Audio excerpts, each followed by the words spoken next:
Hello, everyone, and peace of Christ to all of you. Today, our topic is the same as usual, trying to understand the logic and the mentality of the Muslims and how they explain their cult to us.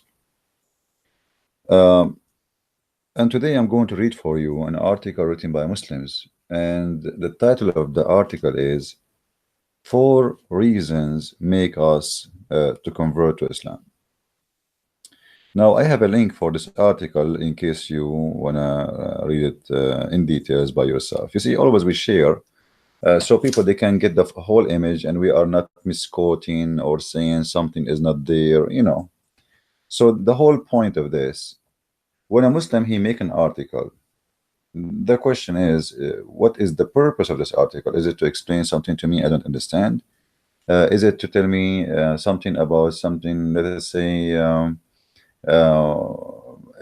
people they think it's wrong but it's right, or what the purpose of the article? We will read together and see what is exactly the Muslims try to accomplish by writing those articles.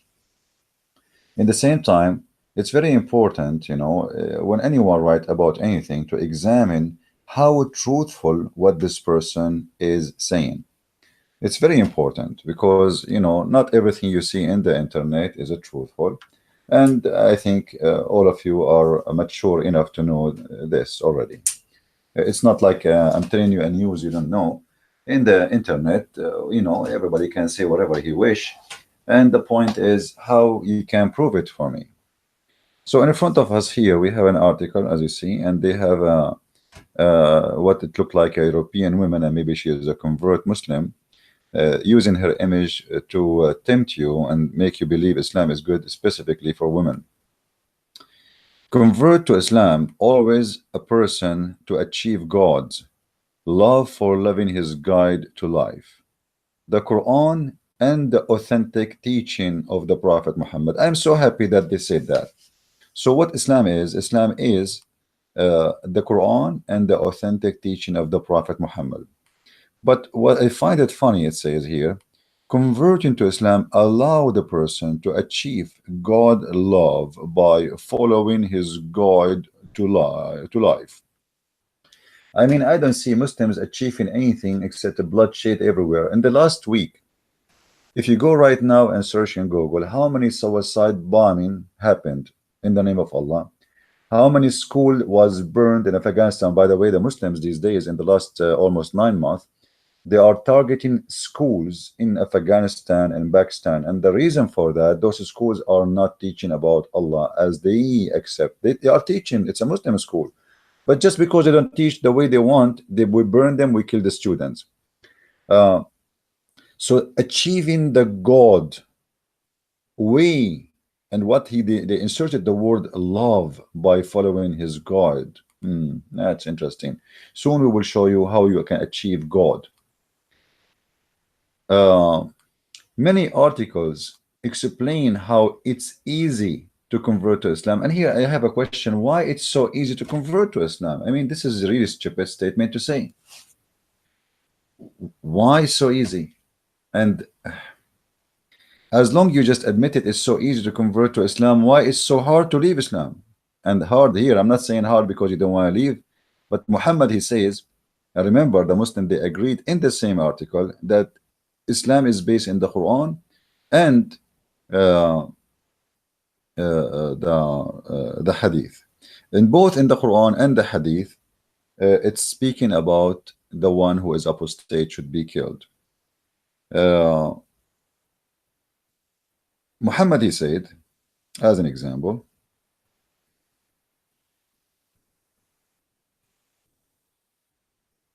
من بدل دينه فاقتلوه. The one who changed his religion, kill him. Okay, so it's very easy to convert to Islam, but if you want to leave Islam, we kill you. It's so one-way access. You try to leave. Now I wonder here, what is the love of Allah? I mean, it's just a second ago in the article you were saying to me, achieve the love of Allah. Allah is so loving to the point, if you don't want to be praying to him, he executed you immediately by what? By the hand of the Muslims. If you go in the Quran, we will find the Muslims believe that it's the duty of the Muslims. For Allah, He cannot punish anyone to kill you and torture you. If we go here, and as you see, I don't make speeches, I show people what is written in the Quran, not what I say. It's not my statement. Chapter 9, verse number 14. Interesting. The love of Allah. Remember in the article they were saying to us, achieving the love of Allah. Let us see the love of Allah. What is that? I mean, how you can achieve God love? And God here supposed to Allah. How we can achieve that love? Interesting. Read with me carefully, chapter 9, verse number 14. And you can read any translation you wish. I mean, you don't like Yusuf Ali, we jump to Shakir, to Bakhtal, to Mahsen Khan. All of them are a bunch of scammers. None of them is the translation is accurate. But I'm using them because it's a Muslim translation. If I translate, they will say, okay, he is changing the meaning. So which one you want, Muslims? Anyone in the text want to choose one? Pick up one. Pick up one. Pick up one. All right. All right. Please, guys, invite your friends, because for some reason Google is giving wrong timing. I scheduled it for now, but it's giving like it's not even going to start. So many people did not receive the notification for the broadcast. So please invite your friends and let us get people here. Let us start with Yusuf Ali.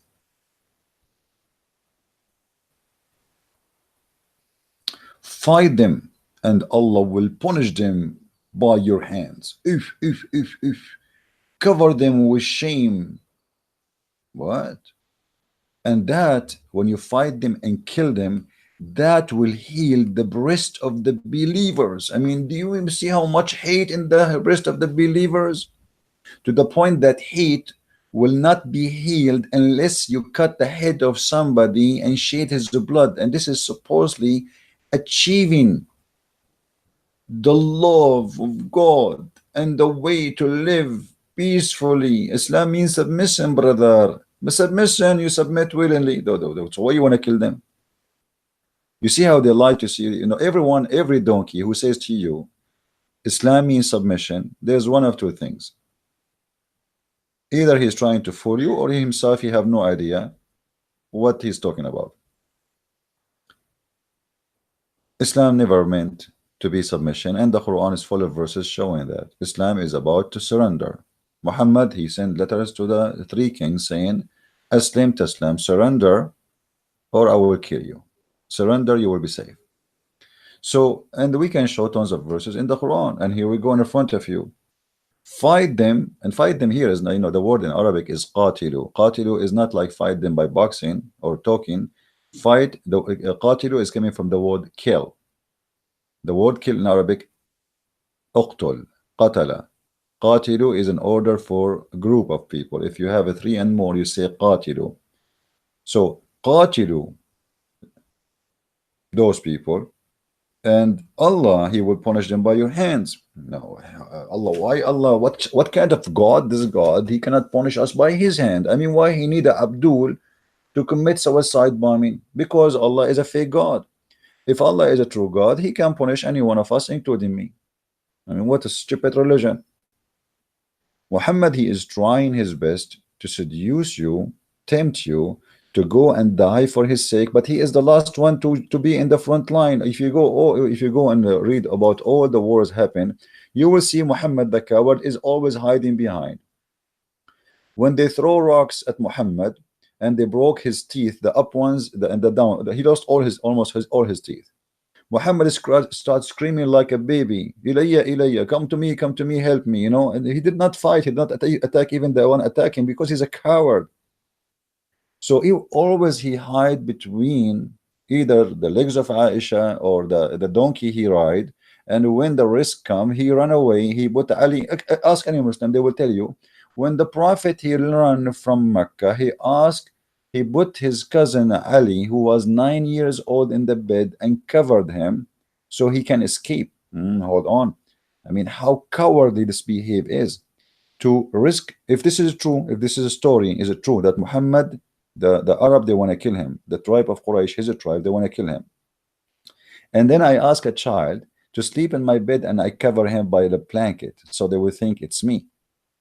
Are you telling me that Muhammad the coward is risking the life of 9 years old child who have no idea what's happening by making him sleep in the bed?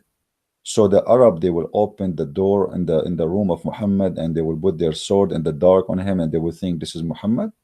This is how coward Muhammad, and Muslims are so proud about him. And Allah is coward too. Allah, he cannot punish us, so Allah will punish you by your hands.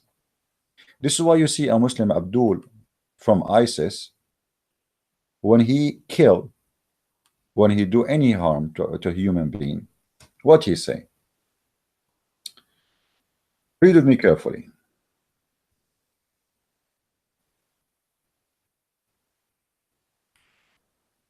For Allah is a Satan, and Satan, he don't want you to feel guilty when you kill a human being, because you know, human being by nature, God gave him, you know, he feel like, you know, you feel that you are doing wrong. You feel that shaving is, you know, like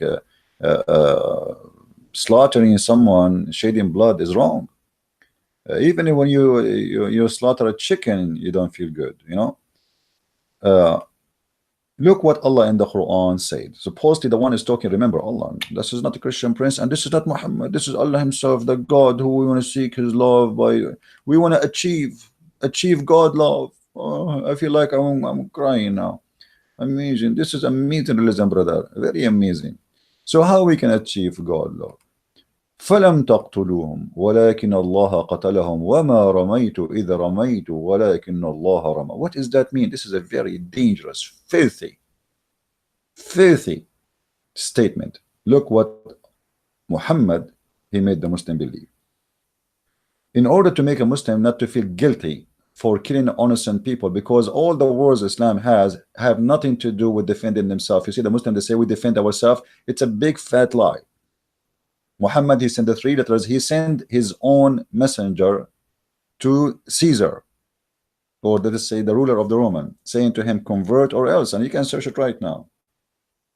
And he, Muhammad, he is the one who seduced his men by attacking the Roman to get the blonde diggers. And yesterday, actually, with the brother Amir and the rest of 2 days ago, we talk about that. And by the way, just to remind you, today around 8 o'clock, I'm not sure of the exact time, me and Amir and his brother and you know, a bunch of guys, we will be together. We will do live broadcasting. So don't forget to join us. Actually, I put a link for his page down there, so you can click on it, because we are going to use mostly, I'm not sure if I'm going to do my broadcast. I might just do it in his channel. We will do a broadcast. It's going to be in English and German in the same time if you are interested. So remember, when I say 8 p.m., I'm talking about Germany time. For right now, I am in Germany, as you know.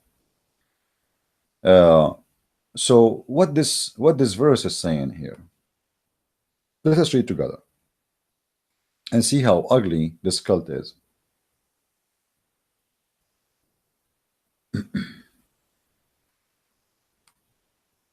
It is not you who slew them. Okay, who then? Who? It was Allah. Ew. Do you see how filthy this religion, satanic? You see, now a Muslim, when he slaughter you, he mentioned this verse. Why is that? It's disclaimer. It's not me who slew you, it's Allah. We showed you the verse before. It says, قَاتِلُوهُمْ يُعَذِّبُهُمُ اللَّهُ بِأَيْدِيكُمْ. Kill them, Allah, he punished them by your hands. Now this verse making it even more perfect. Okay, don't feel guilty for killing you know, those people who did nothing to you. What, you know, you see them in those times, they say to you that always Islam defend itself. I challenge the Muslim to show me what the Christians who live in Mecca or Al-Medina, or they call them Nasara, what they did to Muhammad. Nothing. Actually, the Christians are the first one who gave refuge to Muhammad in Ethiopia. That's the fact. Muhammad, he ran all the way to Ethiopia, to the land of the Christians, and they grant him refuge.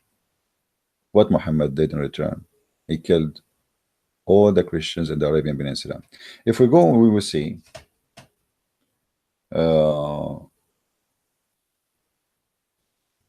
Muhammad saying the following.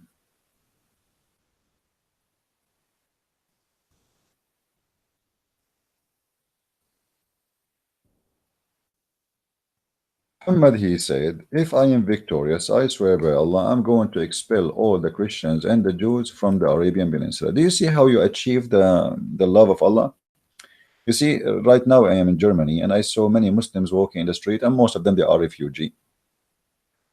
The love of Allah versus the love of Merkel. Merkel is the chancellor of Germany right now. Merkel, she said all refugees are welcome. And Merkel is not really, I mean, she is a shish kebab. She is not really a good Christian or anything. But she is welcoming all the refugees. But Muhammad, not only he hates refugees, he want to kill people who own the land. I heard Messenger of Allah saying, I will certainly expel the Jews and the Christians from the Arabian Peninsula. Why? You see, the Muslim, they speak about Islam is a religion of justice. Islam is okay. When you know, 2 days ago we saw an article. If you remember, I made a video about it. A Muslim saying singling a community is a racism. Singling what? Community is a racism. This is the logic. Okay, we'll go with it. So how Muhammad singled the community of the Christians? He want to kill them. He want to expel them, which means expel here, by the way, is you know, ethnic cleansing. But the ethnic here replaced by religion. Just because you are from this faith, we kill you, we cleanse you, we clean the land from you. If you remember when I was debating Sheikh Hisham al-Husseini, the head of the Islamic Center of Michigan, and he was a consultant for George Bush, and ABN TV, you know, this idiot in the beginning of the debate with him, he was saying we Muslims and Christians, we share a lot of things and we have harmony, we love Mary, we love Isa, all this garbage the Muslims they try to fool you with. Okay, but then when the debate started and we proceed, he said literally, we are going to cleanse people like you. Literally. And he called me Zionist, and you know, this is the truth. Muhammad, he wanna cleanse nations. The Jews are nation like us. Why you wanna cleanse them? Let us say for the sake of argument, a Muslim, he will say to you, the Jews, they made a plan against the Prophet. But we know all what happened. And even if so, what if America right now, here we go, 9/11 happened, the Taliban and the Al-Qaeda and you know, the Muslim Abdul, they did an attack on America.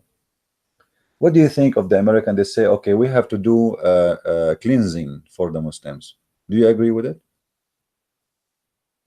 Here we see the hypocrisy of the Muslims. They have no problem with their prophet saying, I'm going to expel the Jews. And right now there's zero Christians and there is zero Jews who they are citizens in Saudi Arabia, in the Arabian Peninsula. Why? Because they cleansed them. The same as they did the cleansing for the black African in Al-Basra. If you go right now, you see during the Islamic, actually, hold on, I don't want to talk about it yet. I jumped there. I should not jump there. Hold on, because here it's speak about a freedom, as I saw in the article. A real convert tell her stories and can share their elation and etc. And there is even article that explain exactly how to become a Muslim. Thank you very much for telling me how to become a Muslim. I mean, this is the most stupid thing. Exactly how to become a Muslim. All what you need to do is to say Shahada. You witness for the devil, you are a Muslim. As simple as that. Many advantages are gained by converting to Islam. Really? Advantage like what? Let me count for you. Me as a man, the first thing will happen to me when I convert to Islam, when I go to heaven, Allah will make my penis endless. And to be honest with you, I always wanted to have something like the elephant, you know, but I never thought it's going to be endless. And I mean, right now I am in Germany, but imagine I am here, but the penis, Mr. Penis, is in Hulunulu, you know, or on the Maldives, all right, in the beach. Imagine you are sitting in Tokyo, Japan, and you receive a ticket because your penis caused an accident in Stuttgart, Germany. I mean, that's amazing. That's so beautiful. I mean, you will achieve a lot of things. You gained a lot of things. I mean, the first thing you will gain weight because endless penis, that's endless weight. I don't know how heavy you will be when you have such a size penis.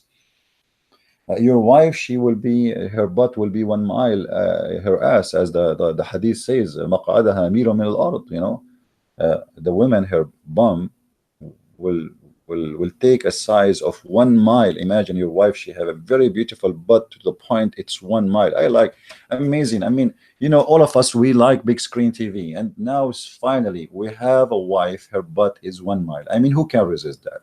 Be honest with me. What else we will gain if we convert to Islam? Every one of us would have between 80,000 women to 80,000 boys who they are naked and they are serving us in the bed in sexual way, drinking food. I mean, this is gained slavery. You see, the Muslims, the funny about them, they say in the same article, let me go down a little bit. Converting to Islam liberates a person from slavery. I mean, that's the most hilarious title ever I heard. Slavery. Islam is the religion of slavery. The first slavery in Islam, you yourself are a slave to Allah. You see, the difference between the Christians and the Muslims is huge. And there is many naive people from our churches, sadly. They think we and Muslims, we share the same thing. A Muslim, when he pray to Allah, he is praying as a slave. A Christian, when he pray to God, he pray to is the Father, our Father. Our relationship with God is amazing. Their relationship with their God is a slave to a master. As simple as that. It's a slave. You are just a slave. How you say to me that Islam liberate you from slavery when you yourself is a slave, and then you as a slave, you capture people as slaves and you sell them in the market.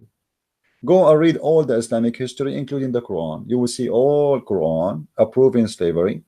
And not only that, Muhammad, he worked hard to promote slavery.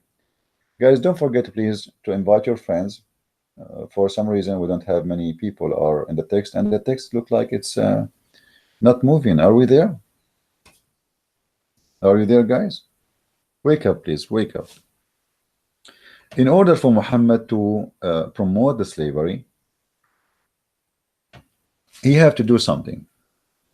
Maybe my screen here froze. I'm not sure. Let us see what's happening.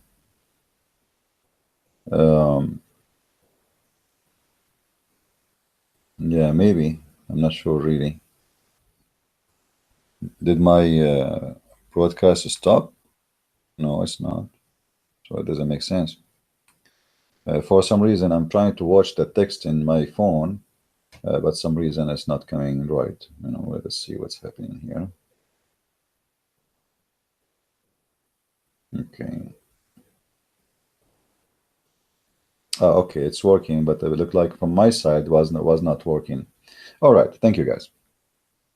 So Islam liberate a person. Imagine Muhammad to promote slavery. Look what he did. You see, a Muslim, he will say to you that, do you know in Islam, if you commit sin, if you want to be forgiven, you free a slave? Let us see what that is about. Is it really about freeing a slave?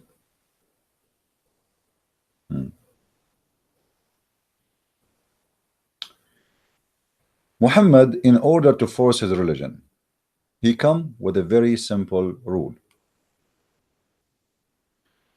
The Muslims, they love to own slaves, and Muhammad is the first example. Bilal, the Muslim, they keep talking to us about Bilal is a Muslim, Bilal, blah blah blah. Bilal, Muhammad died, and the poor Bilal, he was a slave. And then Bilal, he went to Abu Bakr and he said, if you bought me for the sake of Allah, release me for the sake of Allah, and if you bought me for the sake of yourself, keep me for your sake of yourself, because the real owner of Bilal is Abu Bakr. And he was being given as a gift to Muhammad. So here we go. Muhammad is dead, and still why Muhammad did not release Bilal? Any Muslim can tell us? The Muslims keep making speeches about Muhammad. Islam is against slavery. Bilal, brother, Bilal was the slave. Bilal, he put the table. Bilal cleaned the dishes. Bilal carried the stuff. He was, excuse my language, I don't mean to insult this poor man, because I feel he's a victim at the end of the day, and he was forced into slavery. But Bilal was the donkey of Muhammad. He carry him, he carry his stuff, he carry his money, he carry wherever Muhammad he wanna go, he take. Bilal is the first one who called for the prayer. Do you know why? Because the white Arab man, he don't want to climb the top of the roof 4 a.m. in the morning. The white men are sleeping, the slaves. This is the job of the slaves. Why Muhammad don't go and call for the prayer? He's the prophet. Isn't he should be the first one to wake up to pray to God? No, it's Bilal. Bilal, the slave. Read with me here carefully. Never should a believer kill a believer. And here you will see that when Islam teach about killing, is about not to kill a believer. Why the Quran doesn't say never a believer should kill anyone? No, a believer should not kill a believer. All right. But if it so happened by mistake, all right, if one so killed a believer, it's ordained that he should free a believing slave. Why in the world you own a believing slave? Somebody can explain to me? So only if I kill somebody and now I want to free myself from sin, I free a slave? I mean, isn't it freeing a slave is good anyway? Should I kill somebody? Is that a reason really to free a slave? So Muhammad, because he knew those Arab, they are extremely in love with slavery, and he is like them. He is one of the title of Muhammad was Bai'ul Abid. He buy and sell slaves, because he knew how much they are attached to own slaves. He made it hard for them to the point says, if you kill somebody by mistake, I will force you to free a slave. And the Arabs, so please, no, we need our slaves. So we will free my slave. I will not kill anyone. I will behave. If you commit sin, I will make you free a slave. Oh no, no, no, no, I will not commit sin. I will be if you don't go to the prayer, I will make you oh no, no, no, no. So Muhammad, it was a penalty. This was nothing to do about freeing the slave. This was a penalty for you for doing wrong. It is not a reward for the slave. It was a very satanic way to force Muslims to obey Muhammad. I will take your slaves from you. You see, you can keep your slaves as long as you wish. You do wrong, I will take one of your slaves. You do 10 wrongs, I will take 10 of your slaves. And those Muslims are crazy about their slaves. They want to own as much as they can. So when the Muslim tried to fool you, saying here, so look, see, here you free a slave. The fact this is not about freeing slave. This is about a penalty for the Muslims. If Muhammad he want to free slaves, okay, show me in the Quran where it says free a slave for no reason. I mean, just to free them. Who wanna show me that? Who wanna show me? Actually, if you have my books, you will see how Muhammad, how many slaves he forced them into slavery. There's a story about an owner. He decided to free his slaves in his deathbed, and he freed them. Muhammad, he heard the news that this guy in his bed, when he's dying, he freed his slaves. Muhammad, he captured the slaves and he divided them between the children of that man, which means he put them back into slavery. So when a Muslim he says to us, you feel free, you yourself, you are a slave and you are an owner of a slave, and slavery in Islam is a way actually to when I say to people, if you commit sin, you need to slaughter a chicken, what will happen? More chicken will be slaughtered. If I say to you, if you do this, you have to free a slave, that means you have to buy a slave in order to free a slave, and that will increase and boom the market of slavery. Did Muhammad close the market of slavery? No. People, they are buying and selling, and the Muslims are the one who's buying and selling, not the infidels, not the pagan. The Muslims are the buyers and the Muslims are the seller. So business is good. And because he himself, he buy and sell slaves, and he own a lot of slaves. You know, if you remember the hadith where Muhammad, uh, Abu Bakr, he entered upon Muhammad, and he found a bunch of Ethiopian women, slave women, playing, dancing for Muhammad. Uh,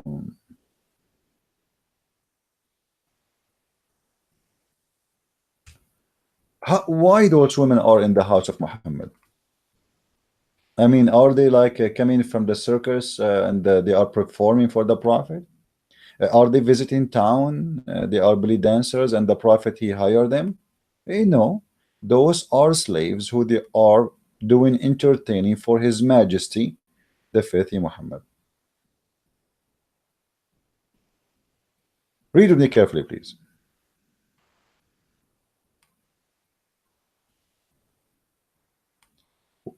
That narrated Aisha that once Abu Bakr came to her in the day of Eid al-Fitr or Eid al-Adha. While the Prophet was with her, there were two girls, singers, with her singing songs of the Ansar. All right, two girls, they are singing. Here the hadith doesn't show really anything. Let us show something. Are they really just girls? What girls? Hmm.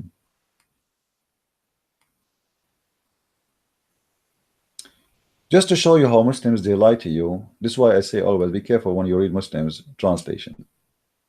It says two girls. You know, what two girls? It does it say really in Arabic two girls? It says qanitani tughniyan. Here it says that they are slaves. Why in Arabic did not translate the word slaves? Why did not say that? وعندي جاريتان تغنيان.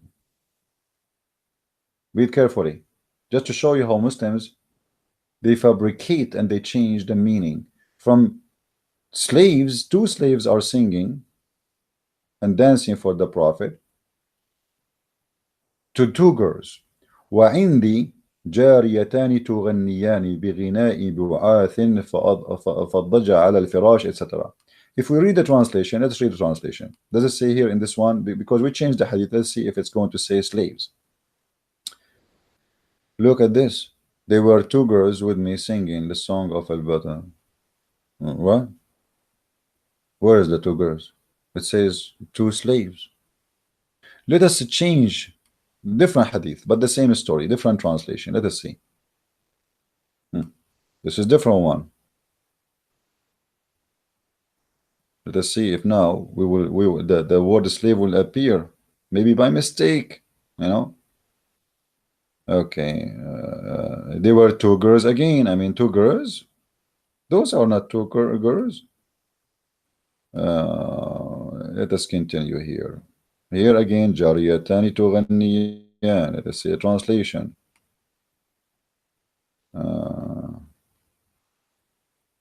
Here we go again, two girls, but in Arabic it says jariyatan. You see how they fabricate the translation. So now, when you read in Arabic, you will not, in English, you will not find anywhere it says two slave girls are dancing. There's a hadith, if you have my book, about Umar ibn Khattab. He did beat a slave girl for she is covering the top of her body. Slaves in the time of Islam, they used to serve inside the house without bra or any top, which means topless. So they go inside the house, they serve coffee or whatever you want to serve to your guest, and they are topless. The one of the slaves, she covered herself. Umar ibn Khattab, look how justice Islam is. He stood and he started beating her, saying, are you trying to resemble the free one? Because only the free one covered themselves. Only the free one. Maybe many of you do not know that. In Islam, only free women, they have the right to cover themselves. If you are a slave, you expose yourself.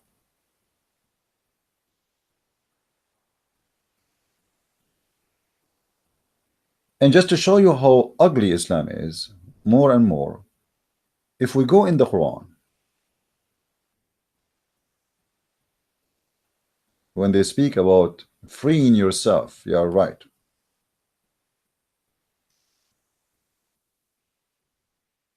We saw in the case of murder here in the verse before, this verse we just talk about here, chapter 4, verse number 92, that if you kill somebody by mistake, okay, well, you free a slave, all right, which is going to cause a booming for the business, a booming for the business of slavery. What if I kill a slave in Islam? يا أيها الذين آمنوا كتب عليكم القصاص في القتلى الحر بالحر والعبد بالعبد والأنثى بالأنثى فمن عفا etc. Okay, let's read. What does that mean? I mean, what is that? This is Arabic. No, okay, you speak Arabic, we don't speak Arabic. So what you would do now? Let us read translation. Chapter 2, 178. O who you believe in the law of equality is prescribed to you in the case of murder, free for the free, slave for the slave, women for the women. Have you ever heard of a stupid law like this before? Read carefully. That is the most stupid, disgusting, racist, hateful law. In the case of murder, Allah now making justice. What we do? Free for a free. What does that mean? If a free man killed a free man will be killed. Okay. If a slave was killed, a slave will be killed. To make it simple for you, if you kill my slave, I kill your slave. And in the article they are saying to us, if you follow Islam, you free yourself from slavery. This is God. The one supposedly talking here is God. This is not even Muhammad. Muhammad is a prophet of God who Allah told him to say this. I mean, Muhammad, it's not his fault. It's Allah. This is Allah, Mr. Allah. How are you doing, Mr. Allah? I mean, your law is amazing. Imagine we make a law. It says, you see Muhammad here, the foolish Muhammad, is trying to copy from the Jewish, from the law of Moses, where eye for an eye. And because Muhammad is a foolish man, he understood eye for an eye in such a way. You kill my slave, I kill your slave. But this is not the law. This is not an eye for an eye. Eye for an eye, that he took my eye, I took your eye. What the slave did? So now we have two victims. I am a white free man, and you are a white free man. I kill your slave, your black slave, and now as a penalty for for me, what do? You kill my black slave, but none of those slaves did any crime. What they are? We have now two end victims. The real criminal is a free.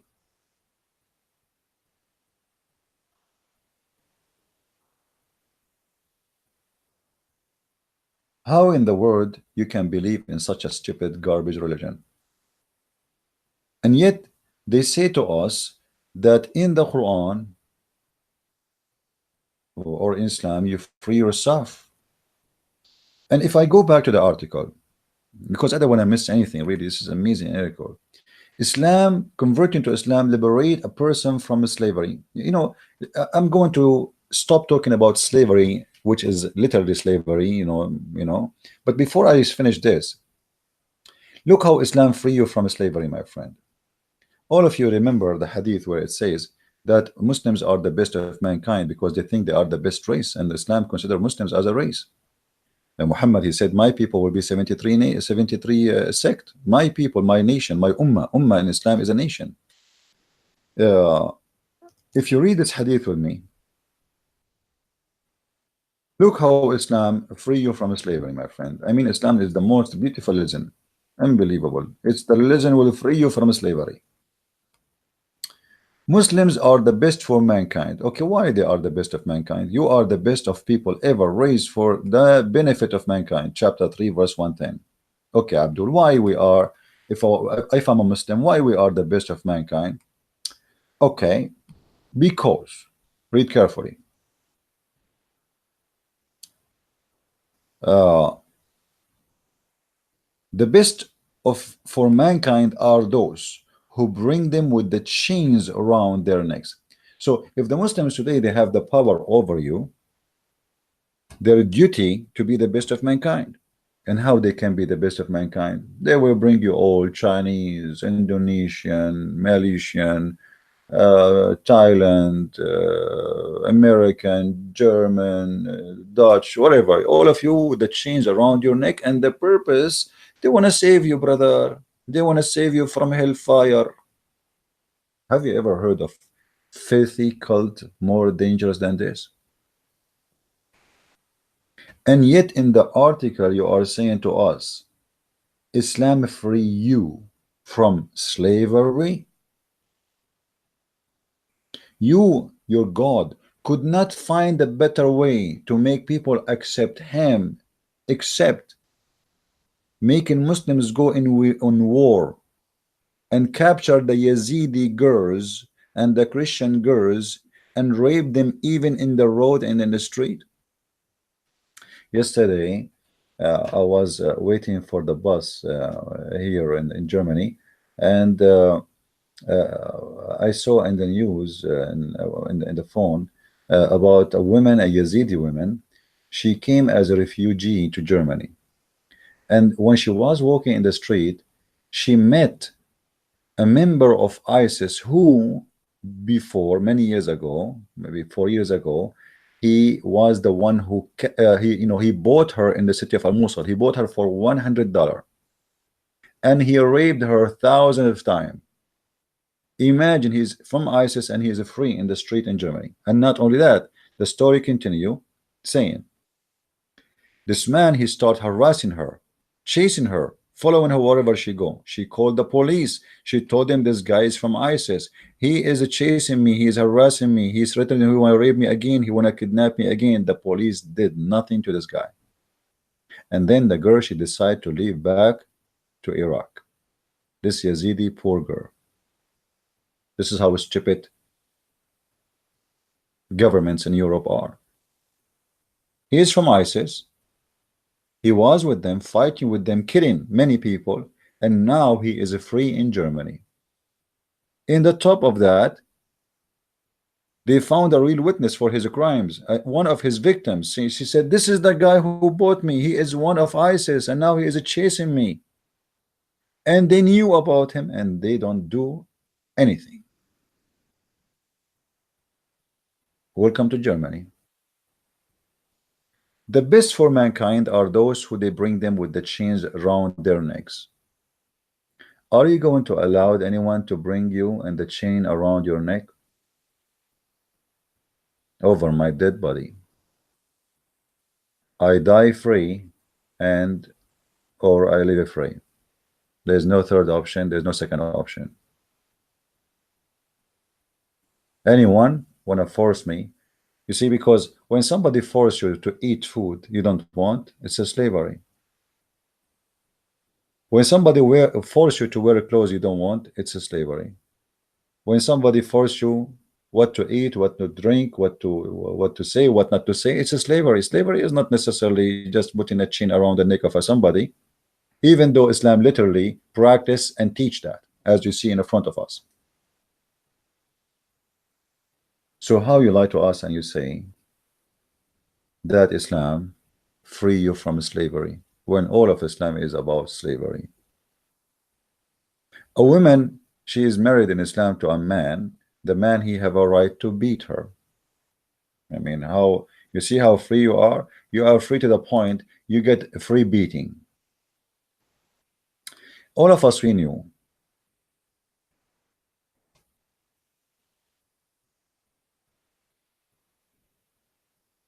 that Muslims, they made tons of articles about beating women in Islam, and they say to you, this is about light beating, my friend. What's wrong with you?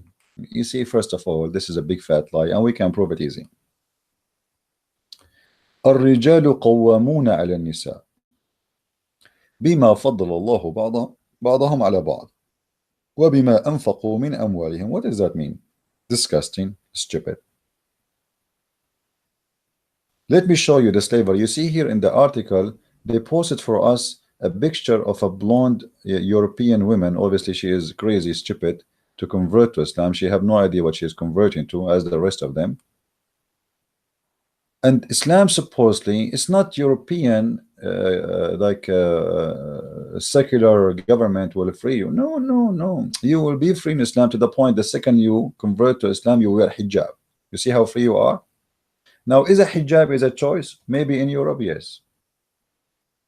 But Islam is not a choice, and hijab is not a choice in Islam. So where is the freedom? Can a Muslim woman in Saudi Arabia take off her hijab? If you want to say to me this is the regime, that's a big fat lie. That is a big fat lie.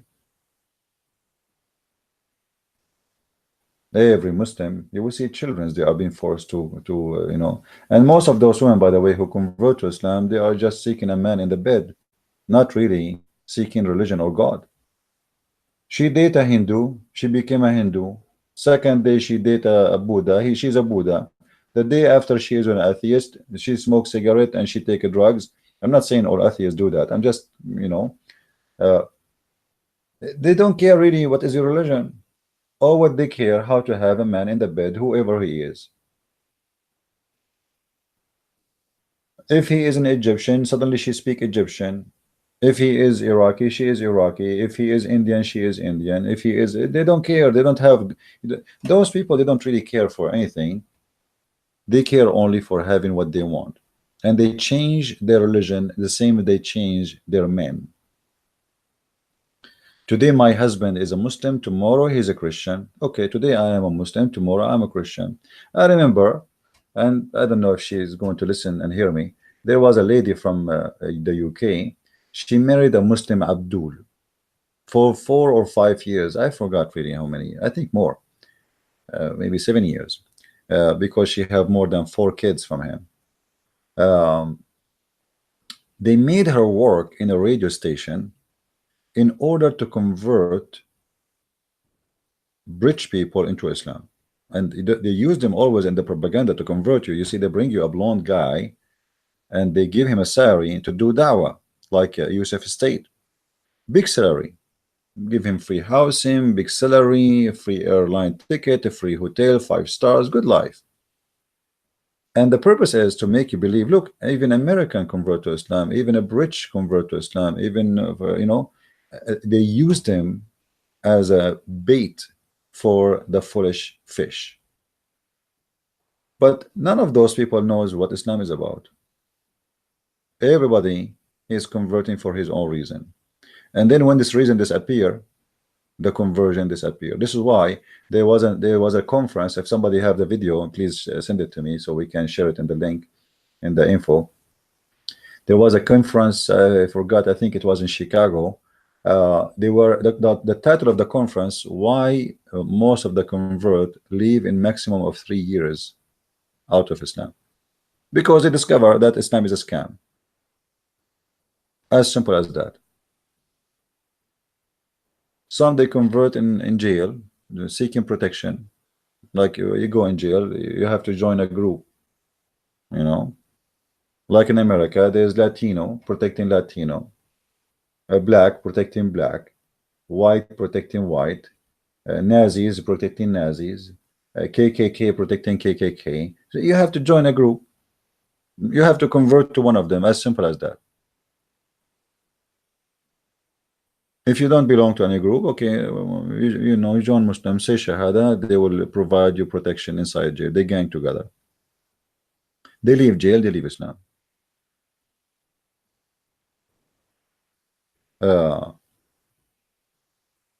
Islam liberate a person from slavery. You see, I want to go more deep in this title.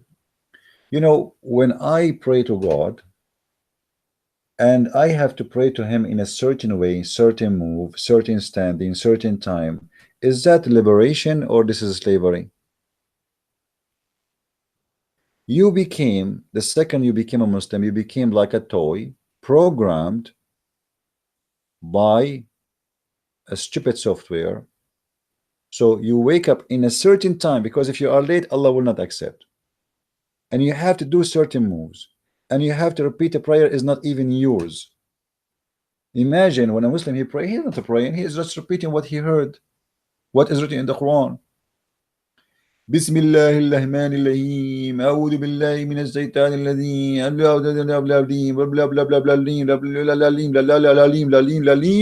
Amin. That's it. None of those your words are your words. Where's your prayer? Where's your Islam is not a religion of spirit or spiritual religion. Islam is a religion of ritual. You practice ritual. Praying is a ritual. It is something you have to do as a duty. It's a must. It's not a choice. Really, prayer is something come from the heart, not something come because I have to, and I have to do it in a certain time, and I have to stand in certain way, and I have to say certain things. And women, when they pray, they have to do it different from the Muslim men because they are women. They have to wear certain clothes. Blah blah blah blah blah blah. So where is the prayer? Where is the contact between you and God? It's not exist. So the first thing will happen to you when you are a Muslim, you became a slave of customs, custom uniform, custom hand moving, custom word saying, custom feet together, custom even your ears, even your it's a custom. You are a slave. You have to do it exactly as somebody else exists 1400 years ago, and no one knows where he got those movements. Any Muslim can tell me how Muhammad learned how to pray like this? Is that in the Quran? Did Jibril stand in front of him and he taught him how to do this movement? What is that? Or Muhammad was merging some from the Sabian and some from here and some from there, some from the Jews?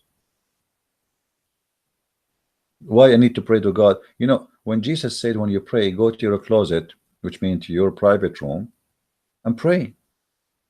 Don't be the same as the hypocrite who pray in the corners. Islam is a religion who pray in the corner.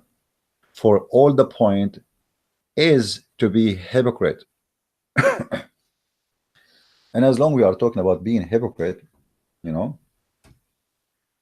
Muhammad himself, he considered the Muslims hypocrites. Look what he said.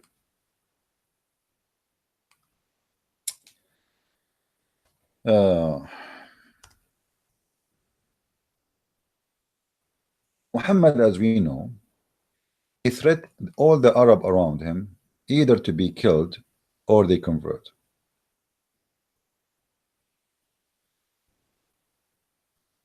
And then the Arab, when they noticed that Muhammad is winning the fight, in order to protect themselves from, you know, from being killed and or being enslaved and their women taken as a sex slave, they decide, to convert to Islam. So look what happened in chapter 48, verse number 16. Muhammad, he sent his message to the Arab, and he claimed that Allah is the one who said that to him to tell them, say to the desert Arab who lagged behind in what? They did not join Islam. Ye shall be summoned to fight against people given like mighty power. Then shall ye fight, or they shall submit. But the fact doesn't say submit, by the way, surrender. Okay. What is verse saying? The Muslim, they say to you, Islam, where, can you show me one verse in the Quran saying Islam is split by sword? It's in front of you. It's a threat from Muhammad, speaking as if it is Allah speaking, fabricating a verse saying this is God told me. Either you convert or you die. As simple as that. Let's change the translation. You know, maybe the Muslim don't like this translation. Shakir is a better scammer.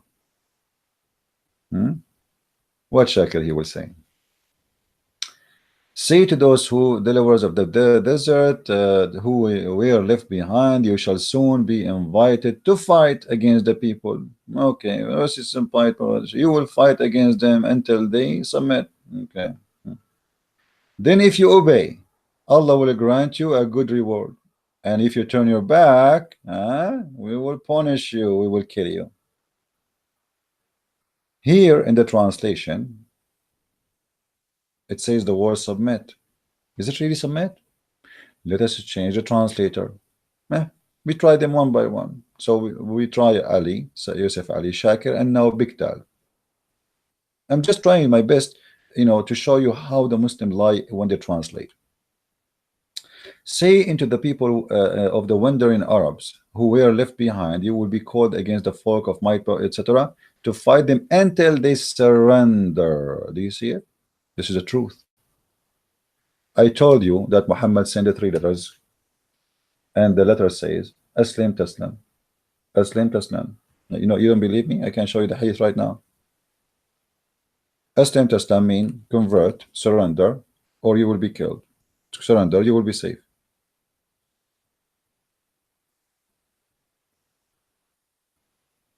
Here we go.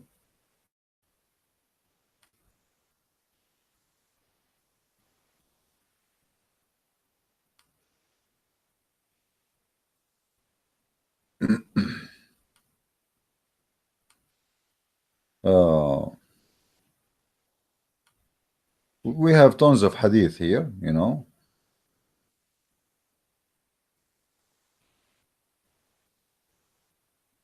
but I want to show you the one where he sent the letter to Hercules inviting him to Islam or die.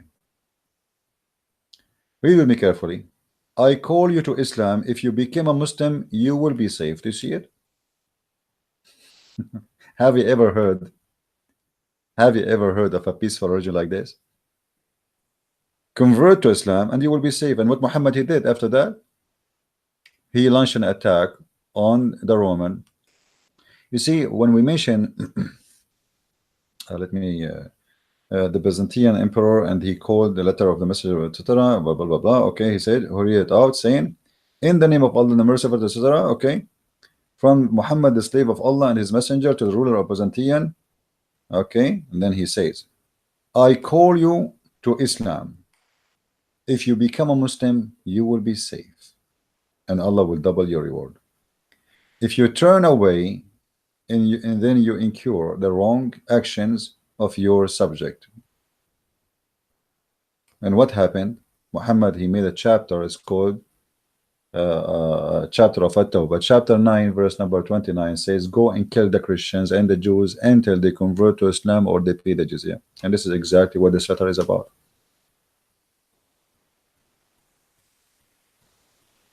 That's exactly what this letter is about.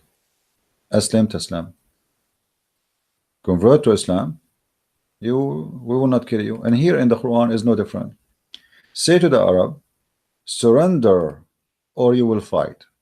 And the funny they say to you is Muhammad never attack anyone. Oh, those people, they are not fighting him. He is saying to them, surrender or either you surrender to Muhammad. It's not submit. Islam does not mean submit, as many fools keep repeating. Islam means surrender. So until they surrender. So what is the required here from those Arab? To surrender to Muhammad. He is God and Allah is his messenger. You see, the Muslim, they say to us, Muhammad is the prophet and Allah is the messenger. The fact is the opposite. Muhammad, each time he want to say something, he claims something, he claimed that Allah told him, but the fact Allah is the messenger, because Muhammad is using Allah, and the true God who is making the Quran is Muhammad. But look what happened here.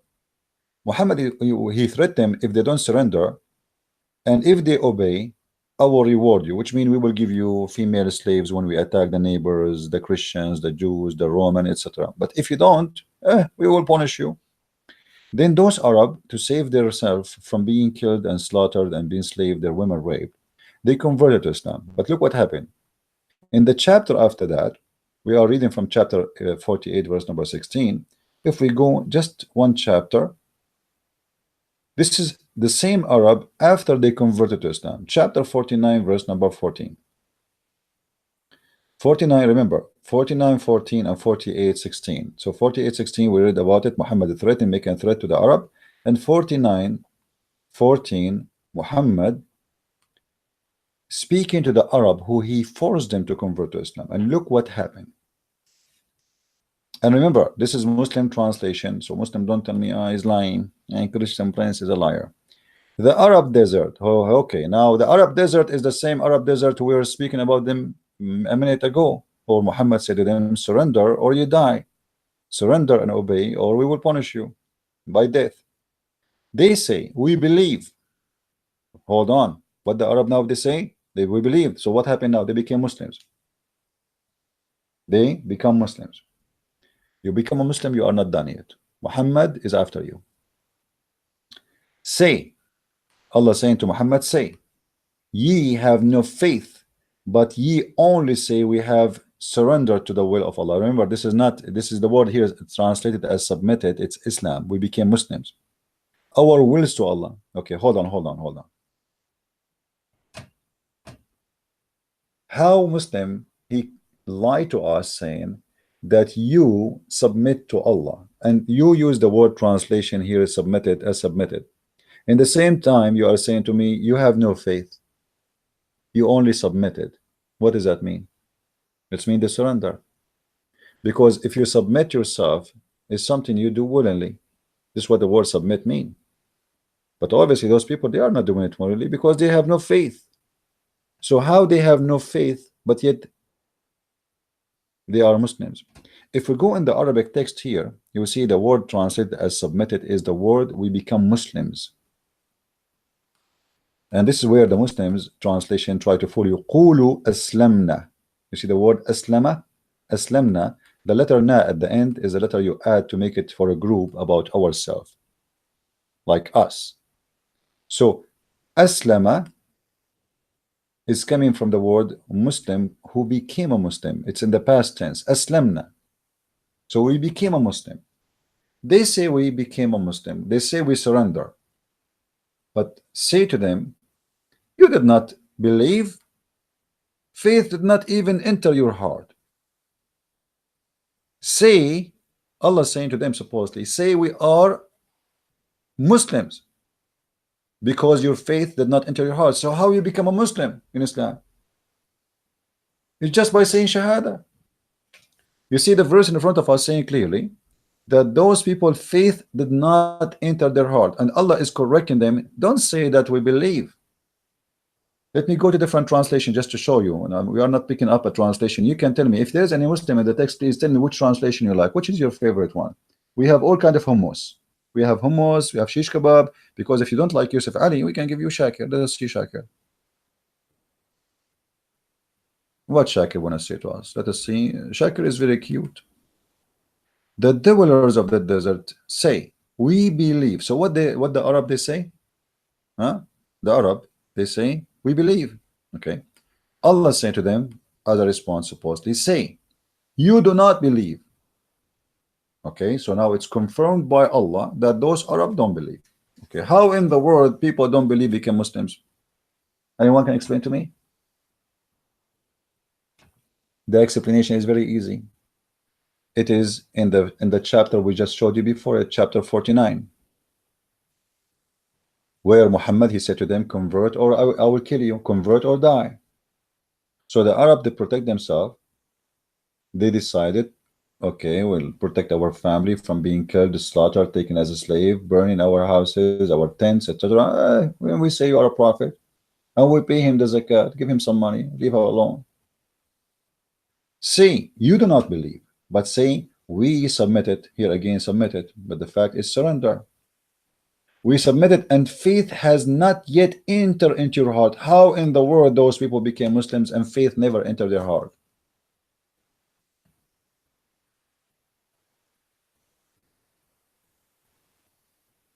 Any Abdul can explain to us?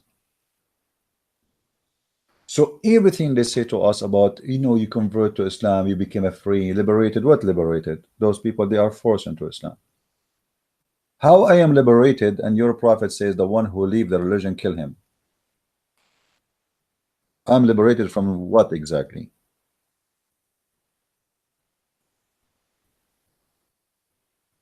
I am liberated from what? I'm liberated to the point, if I change my religion, you will kill me? Is that the liberation you have for me? So now I am a slave for Islam forever?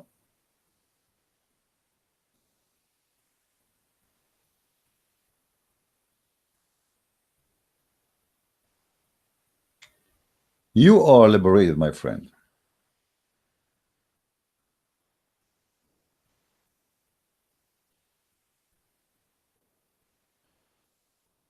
Let us see.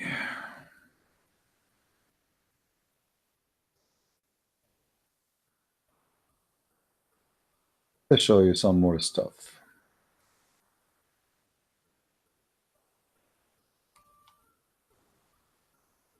I mean, the ambulance here never stopped.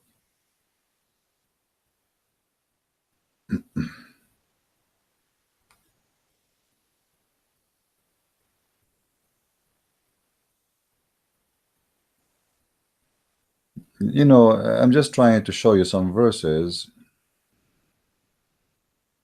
Oh.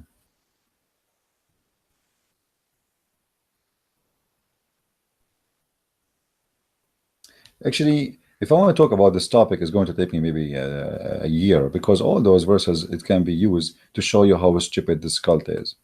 But you are liberated to the point. If you go to chapter 9, verse number 29, you cannot even take your father and your brother as a friend. I mean, do you see how much liberation you have? The point Islam involved about who can be a relative to you. Your father and your brother. You see that in the Muslim, they say to you, the Bible says, Jesus said, the one who don't hate his parents and love me, he don't belong to me, etc. But this is not about hating your parents. It's about if they choose their belief over me. Otherwise, no Christian hate his parents. The Bible says clearly that the one who disrespect his parents should be put to death. This is how much horrible it is to be disrespectful for your parents. But if we go in the Quran and we see how the Quran, you know, speak about revelation, as an example, the first rule of the Quran, you cannot take anyone as a friend. And not only that, those who want to take you as a friend, your duty is to kill them all. But hold on, they want to take me as a friend, why I want to kill them? Oh no, Abdul, brother, Allahu Akbar, those are the infidels, they want to kill us, and we are defending ourselves. It's a big fat lie. Read with me carefully, chapter 4, verse number 89. And again, I'm using the Muslim translation, so Muslim will not say I'm making things up. In this chapter, you will see here with me the following.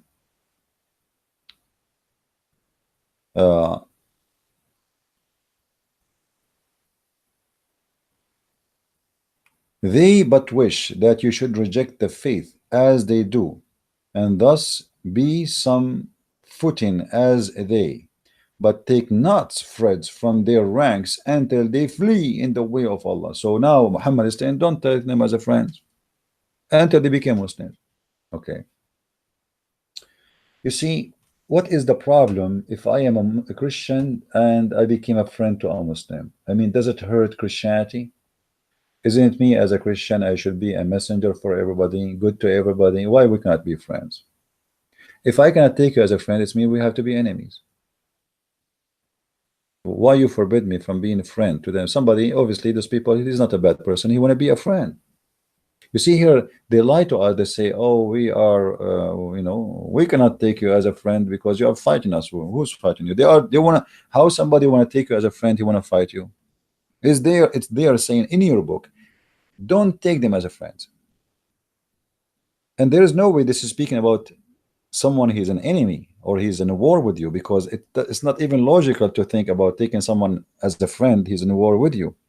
But the logic of Islam is the following: anyone who don't believe in the filthy cult of Islam is an enemy to Allah, and therefore have to be killed.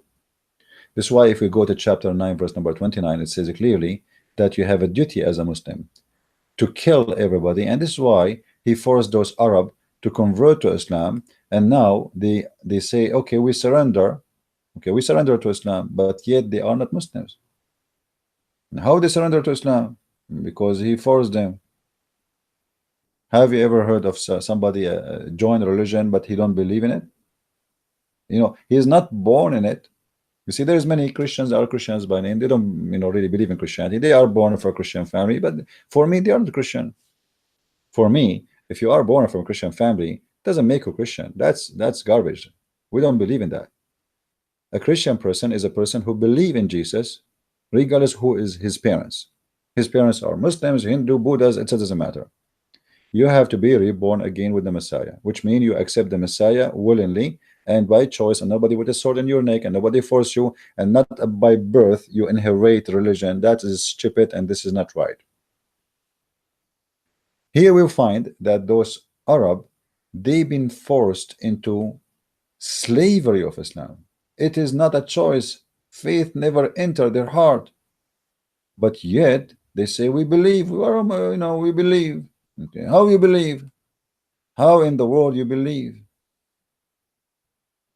How you enter that belief if you don't have belief in your heart? If faith never enter your heart, that's mean they are being hypocrites. What forced them to be hypocrite?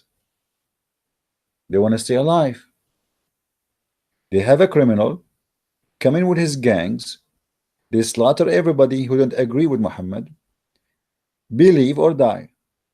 So we say we believe. So this is what they say. Okay, we believe. We say Shahada, Bismillah, I bear witness that there is no frog but Allah, and there is no prophet but the potato.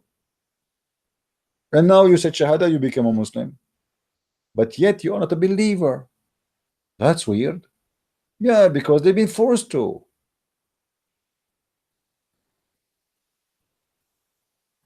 So they try to fool you and make an article that Islam free you from slavery. Okay, hold on. Islam liberate a person from slavery to man-made system and lifestyle. All of Islam is a man-made system, and we can prove it very easy. When the God of Islam promote heaven or promote his religion by promising a man endless penis, isn't it obviously this is made by a man who is crazy about sex? When a man claimed that God told him, if you believe in me, I'm going to give you a bracelet in your hand. Bracelet? I mean, are you serious? God want to give me a bracelet? All my life, guys. All my life, I wanted to wear a bracelet. I cannot wait. I cannot wait to get a bracelet in my hand. Yeah, my friend, I don't even wear a watch in my hand. Why in the world a man want to have a bracelet? A man, and he is wearing a bracelet. Why? And what the point, and what will happen, and what is the extra, what is the change in my life will happen when I wear a bracelet? I mean, what is this bracelet is about? Is that Apple Watch?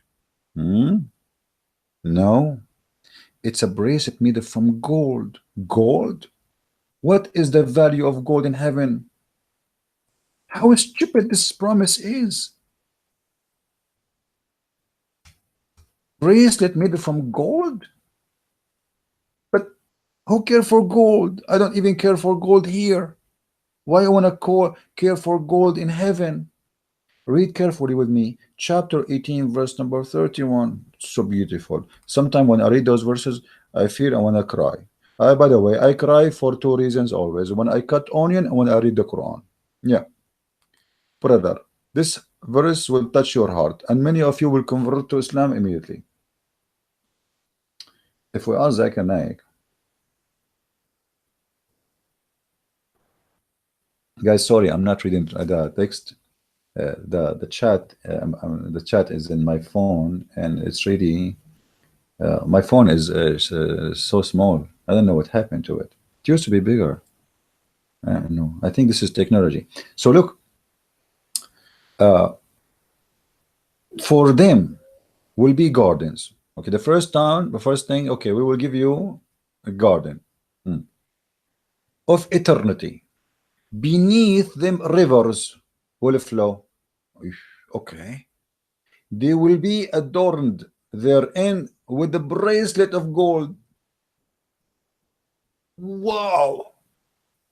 God Almighty, even him, he understand the value of gold. I'm wondering how much gold Allah he bought, as investment. I mean, every Abdul want to give him a bracelet of gold. And how many of you, be honest, how many of you, Abdul, are so excited to get the bracelet of Allah?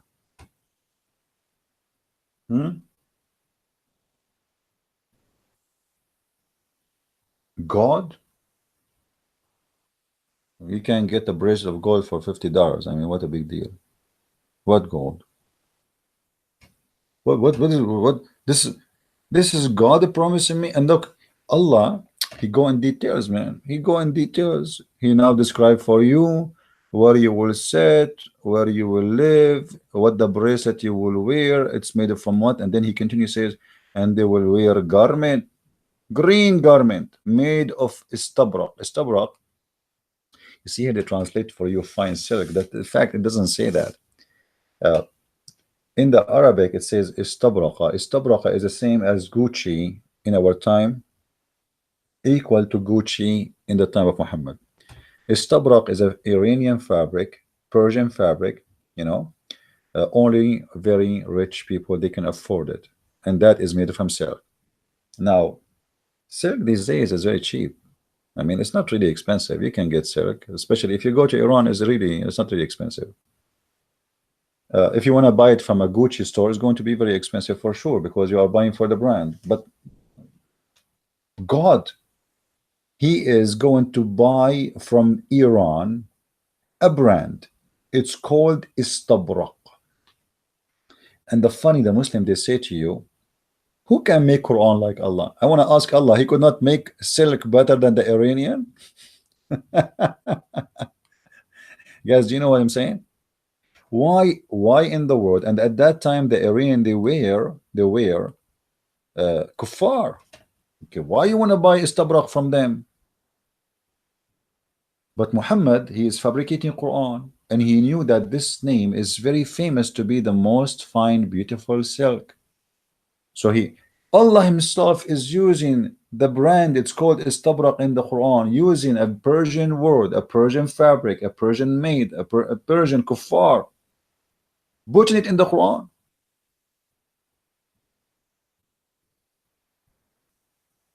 How that can happen? But the devil always try to seduce you with all kind of temptation. Those are poor Arab who never had bracelet in their hands. The hadith speak about Muhammad once he got a golden ring. He spent the whole day looking at it and people start making fun of him, so he forbade Muslims from wearing golden rings. This is why you see Muslims who believe in Islam truly, they wear silver rings. Muhammad, he went crazy when he got the golden ring. So he knew those Arab, they are poor, they never wear silk, they never have couch. Imagine God promised me to have a couch. I mean, what kind of God this God is? What couch? Brother, if you convert to my religion, I will give you green garment. Imagine all of us in the heaven of Allah, we are wearing green. I mean, this is the most boring color. I have nothing against the green, but not to wear it. Honest to God, I don't like to wear a green. I never wear a green clothes in my life. I don't want to wear one too. I might look like a frog. I like to see green grass. I like to see green trees, but green as a clothes is not my favorite. We will be wearing for eternity green. Why? Are we in the surgery room? And why it have to be green? The answer is very simple. Let us see in the chat who is going to give us the answer. Why Allah, guys, promising the Abdul to have a green clothes? Let us see who is of you is going to give me the correct answer.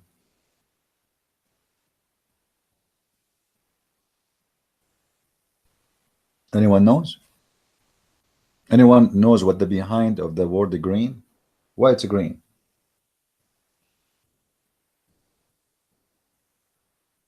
Nobody knows? What happened to the chat? Okay, hold on, guys. I think my chat frozen somehow. Let me do this. Okay. All right. And now it's working. Okay. Why? Green. Why green? Green, yeah, in the desert. Thank you very much. Here we go. Somebody got it. Those are people of the desert. Green is the most beautiful color for them. Green mean life. Green mean food. Green mean milk. Green mean yogurt. Green mean butter. Green mean meat, because their animals live by the green. If there is no green, they are dead. They are Bedouin. They travel from place to place, far distance, seeking green grass. So Muhammad, he knew how much those people, they are attached with the green. For them is really heaven. And for sure, all of us, we agree that green is a beautiful color for nature. But you will notice that if somebody he live in Netherlands, he see that the desert is amusing because he have too much green. He's sick of it. But an Arab person who's coming from the desert, he see the green like, wow, look how beautiful it is green.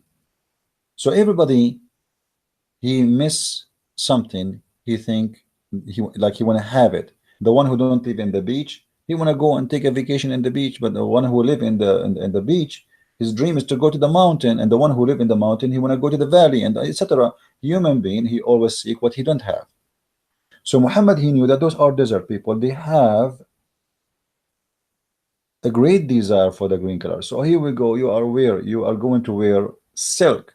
You believe it? Silk made in Iran. It's called istabraqa. And that silk is very fine, very nice, and it's going to be green. So here we go. You get two things in the same time. It's silk and it's green. What do you want more? And then Muhammad, he continue. He says, they will recline on their couches. The couches. God, he is promising me I will be laying down in my couch. What does that mean? And this is the most silly. Why God is speaking about that? Because Muhammad, he knew that those poor Arab, they never have couches. So we should use them. It's like, just to make it simple, if I try to transform the furniture, because all of this is furnitures, it's accessories and furniture for a human being.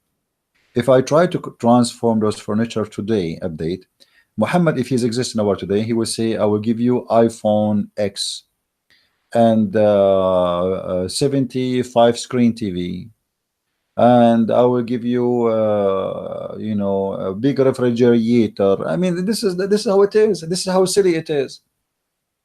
What Muhammad is describing in front of us is accessories of housing, clothing. It is very obvious he is trying to tempt us by his reward, and his reward is very silly. What kind of God here will reward me with such a reward? I cannot find any reason. I cannot find any explanation except that this is made by a man trying to seduce the man.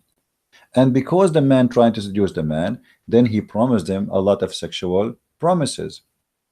When you say to me, Islam free you from slavery, isn't it to be a sex slave for eternity a slavery? You see, there's two kind of sex slaves. There's the one you rape, and there's the one who rape. Both of them are sex slave. Why?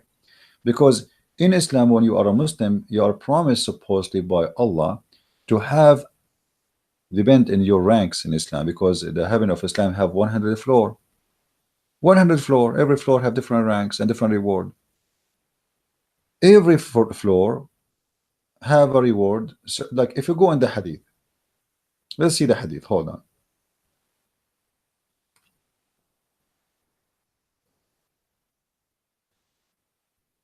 Let's see what is the lowest reward for people in heaven in Islam. The lowest, not the highest. Okay, let's see. All right.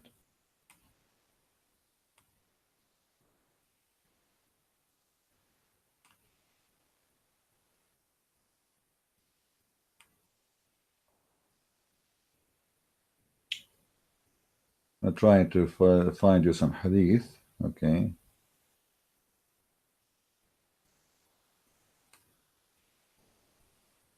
Let me show you this one first. Look how Muhammad is trying to tempt people to join his religion. Listen to this conversation and see how stupid it is. The Messenger of Allah said, Moses asked his Rabb.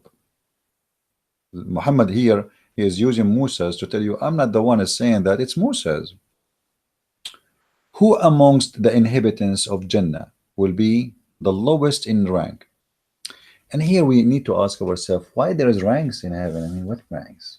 I thought you are telling me that we will be free from slavery, but yet in heaven we have ranks. So we have a drill sergeant, we have a sergeant, we have a major, we have a colonel, and we have a soldier. So this is slavery again. He said, it will be a person who will be admitted to Jannah last of all. The last one will enter Jannah. When all the dwellers of the Jannah have entered Jannah. Okay, so the one who is the lowest in rank is the last one. Before almost closing the door, he enter. It will be said to him, this is the lowest, read carefully, enter Jannah. But he will say, oh my Rabb. I mean, the Muslim translation is very funny. Rabb here is mean, this is, by the way, this is coming from the Aramaic word and it's used in the Hebrew. This is why you say Rabbi. Rabbi is can be used as a master or Lord or even God, Lord as God. Oh my Rabb, how I should enter while the people have settled in their apartments and taken their shares. Imagine how nice this is story. The gate of the heaven almost closed, and there's a guy standing at the end, and he is like, should I enter, not to enter?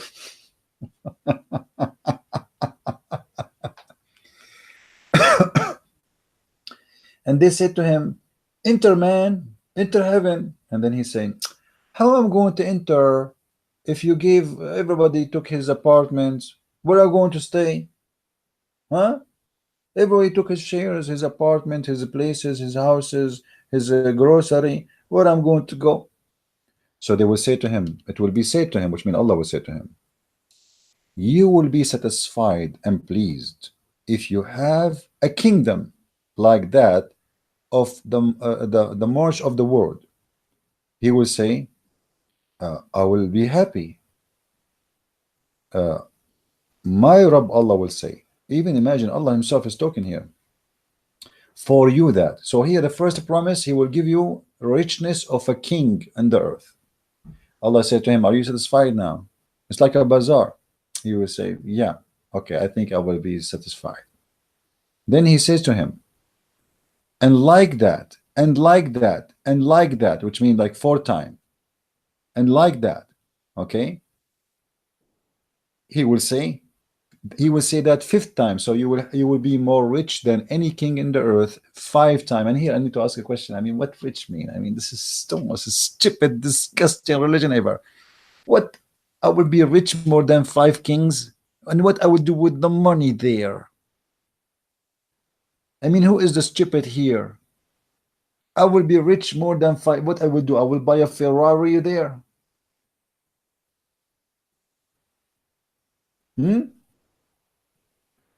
Are we going into heaven or we are going to Las Vegas? What I will do with richness of 5 kings?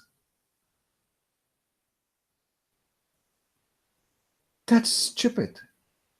That's madness. But he knew that human, they love money. And everything in this cult is about tempting you with sex and money. So what? Do you want money? Okay, we will give you the money. How much money you want? Do you like to be a rich like a king? Sure, sure, like a king. Are you kidding? Yeah, sure. Okay, I will make you church like a king, and another king, another king, another 5 kings. I will make you rich. Why 5? What about making 40? Do you Muslims use your brain? And then he continued. And here it looked like a bazaar, and Allah became like a Abdul. He is asking you, please just get in heaven, and using no, unless you make me happy. I mean, I want to be sure that heaven is my place. What you offer? And Allah says to you, okay, hold on. Let me show you how I can convince you to enter heaven. I mean, the guy do have a choice. Either you go to hell or you go to heaven. Which one? A little house of a dog in heaven is better than a palace in hell. I mean, what was this discussion is about? This is stupid. And then Allah, he continues saying to him, you will have whatever your soul desire. Oh boy, oh boy. What does that mean? Anything, whatever your soul desire, you see it in front of your eyes. What if this guy is a game? You have it. What if a guy he want to sleep with Muhammad? You will have it. What if this guy he want to sleep with Allah? You will have it. Whatever your soul desire. You see, when you say whatever, it's whatever. It's mean there's no limitation. And actually, the Muslim believe that in the heaven of Allah there is no limitation of reward, and they believe. And I challenge any Muslim to say it's a lie. I don't know, don't force me to show you the reference. Don't force me to show you. In the heaven of Allah, you can have sex with every single member of your family. Some scholars they say, except your mother. Some scholars they say, except your mother and daughter, and the rest is free, which means you can have sex with your sister, with your grandma, your auntie, all the family members, because they say the reason for forbidden having sex with a family member in earth, because Allah he made it as a way for lineage to get married from someone is lawful for you, but in heaven there is no children's, and there is nobody will get children's. However, don't forget, if you have my book Sex and Allah, very number 1 and very number 2, you will see where the hadith says Muhammad he said if a Muslim he wished to have a child, he will be pregnant and deliver it in less than fi sa'a, which means in 15 minutes. So a Muslim man, if you wish anything, he will have it. And now, what if a Muslim man he wished to have a child?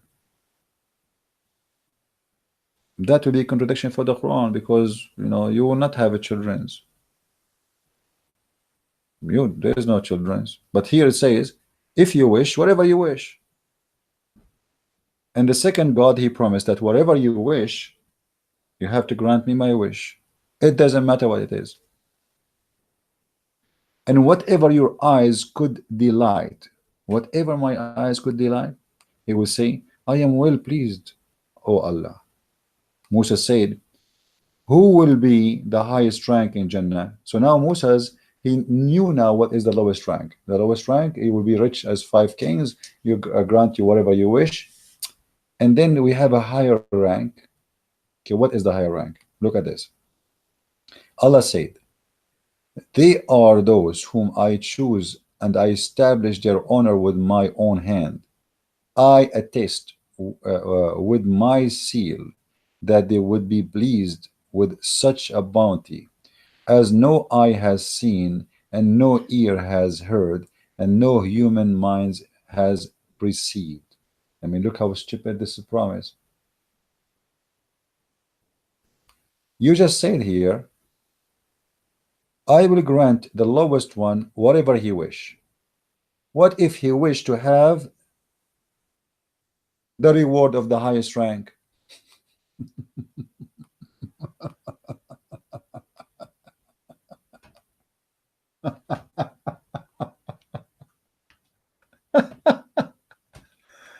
I don't know what to do. I mean, I wish I am stupid.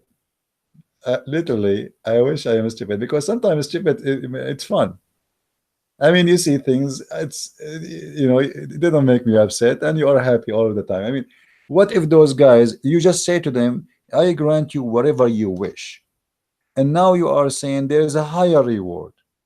If this guy, he wish to have this reward, are you going to grant him or not? You just say to him whatever your soul wish.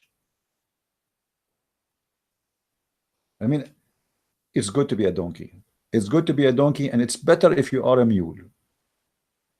In the best scenario, be Abdul. I don't know. I mean, this is so beautiful. And me myself, I feel like I want to convert. I mean, I don't know how I can resist the temptation to convert to Islam right now. So, reading this article really make you feel like this article is made up for a bunch of idiots who have no brain. Literally. Converting to Islam allow a person truly to experience God love. Yeah, let us experience God love. Let us experience God love. I want to experience God love. I cannot really resist the love of Allah. Look here, look here. All the verses in front of us is speaking about not to take friends people and not to love them. يا أيها الذين آمنوا لا تتخذوا الكافرين أولياء من دون المؤمنين. You can go and read those verses. I don't want to read them one by one. Chapter 4, verse 144, etc. All those verses is about love. يا أيها الذين آمنوا لا تتخذوا اليهود والنصارى أولياء بعضهم أولياء بعض. Okay, look how much love. This is a religion of love, man. Allah is forbidding the Muslims from taking Christians as friends, as protectors. So where is the love? Why Jesus says love your enemy, and Allah saying you cannot love the Jews and the Christians, and you cannot even take them as a friends? Why? How you Muslims say that Jesus is a Muslim and Muhammad is a Muslim, but their message is the opposite. One saying to us, not only you love your friends and your family, you love even your enemies. You pray for them. You pray for those who curse you, for those who hurt you. Here, you can't even take friends from those who want to take you as a friend just because they are a Christian. This is a message of hate. And not only that, Allah saying clearly, which is Muhammad, Allah aka Muhammad, and any one of you take them as a friend, he is one of them, which means he is an apostate. And you know the apostate punishment is death.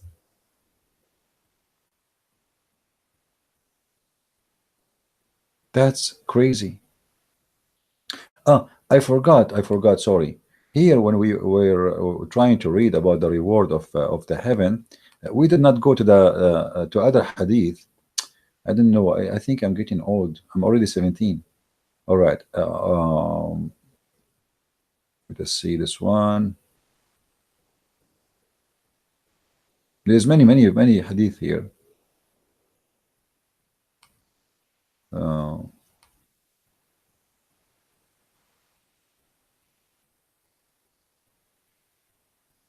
All those hadith about the lowest reward. Unbelievable. Okay, look at this. Look at this. Look at this hadith as an example.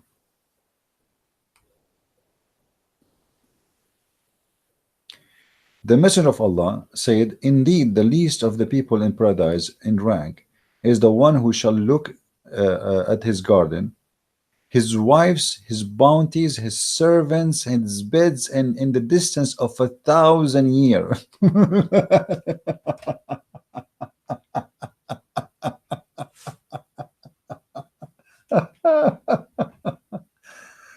Man, how sharp my eyes are.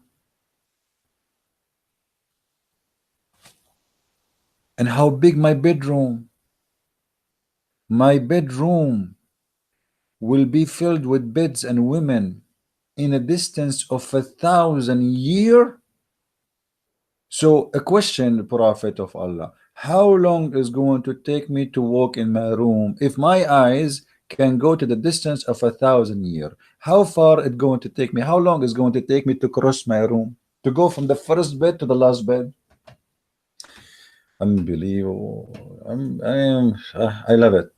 I have to admit that we Christians, we need this heaven. I mean, look at this, man. Look, don't you like to have a big apartment, huge house, your bedroom? My bedroom, the bounty. What bounties? I had those women we capture, yeah, and the slaves, servants. You see here they are saying slaves, what servants? Those are sex slaves. Those are, and the funny, they say to us, Islam will free you from slavery. Even in heaven, there are servants. What those servants do? I mean, okay, I pray to Allah, I convert to Islam. Why? I'm going to have servants. Where is justice? So those are going to be my slaves for eternity, just because I prayed to God 5 times? Don't you think this is too much, Abdul? Too much lies. Then Muhammad, he continued, and the noblest of them, Allah will look at their faces morning and night. And not only that, if you are from the highest believer, Allah will make your face so white, so shiny, it's very beautiful, brother. Let us continue.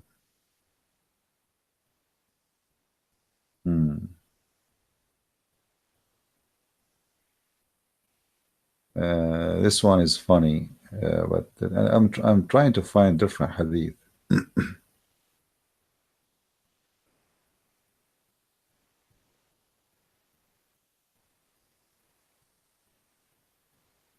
Hmm. And this is a funny hadith too.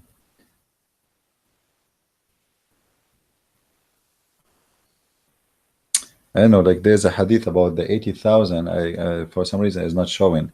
The hadith says that in the heaven of Allah you will have 80,000 female. You know, let me see.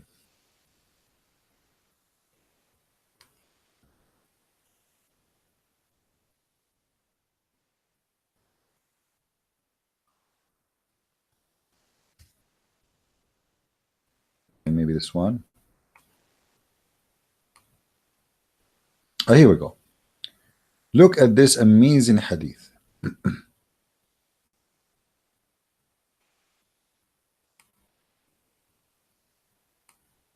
The least of the people of paradise in possession is the one with 80,000 servants. I mean, do you see how much Islam provided freedom? They are allowed to own, they've been forced actually to wage war, capture women. Muhammad encouraged them to attack the Romans so they can get the blonde diggers. And now in heaven, this is heaven now. In heaven, you will have 80,000 slaves. That's amazing. So beautiful. This is the truly heaven. In your house, brother, you will have 80,000 slaves. And who are those slaves? Anyone knows? They are boys, young boys. Imagine boys. We will slave boys. How in the world you can do that? If you read with me the verse here, let's see where it says. By the way, guys, I have here a dog. His name is Teddy. He want to say hi. All right, in case you want to say hi to him, he's the enemy of Allah and he's my helper now. Uh, uh, if you read with me, it is go. Which verse I want to show you? Yeah.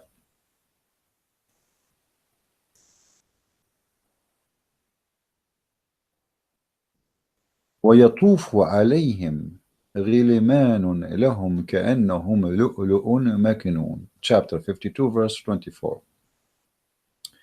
What is this verse saying? And around them, brother, around you in heaven, they will be serving you devoted boys. They are young male servants. They are very, you see here they are saying handsome. You know, it says in Arabic they are white like pearls. They are white like pearls, well guarded. I mean, I cannot wait. I cannot wait to have 80,000 little child serving me as a slave for eternity. This is so beautiful. My heart is being touched. I feel like I'm in heaven already. My friend, if you have in your house 4 kids, they will drive you crazy. Imagine in the heaven of this madman Muhammad, you will have 80,000 little boy captured, and they are naked, white boys, young boys, and they will be serving you for eternity. Aren't you happy? Be honest.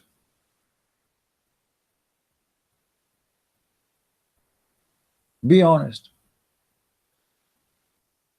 That's so beautiful. How in the world you can resist such a heaven? And yet in the article you are saying to me, in Islam, you convert to Islam, you will be free. What free? Right now I'm not free anymore, because now you put me in a house. Is not my choice to be there. You decide for me what to wear. It's already known, the fabric, the color, the bracelet I will wear, the couch I will sit in, and the number of the servants and the number of the women I'm going to rape. And you are telling me I'm free?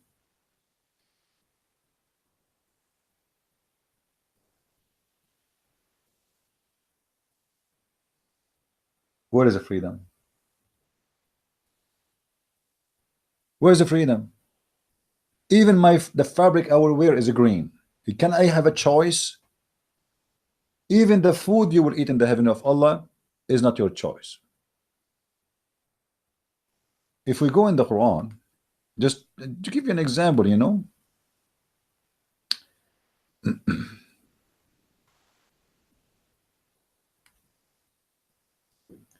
read carefully with me. What I will eat in the heaven of Allah? What is my menu? Do you know that in the heaven of Allah there is only birds barbecue? Yes.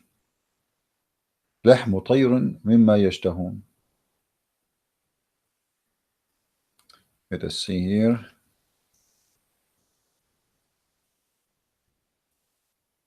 Read carefully with me. Chapter 56, verse number 21. Have you ever heard of a God like this?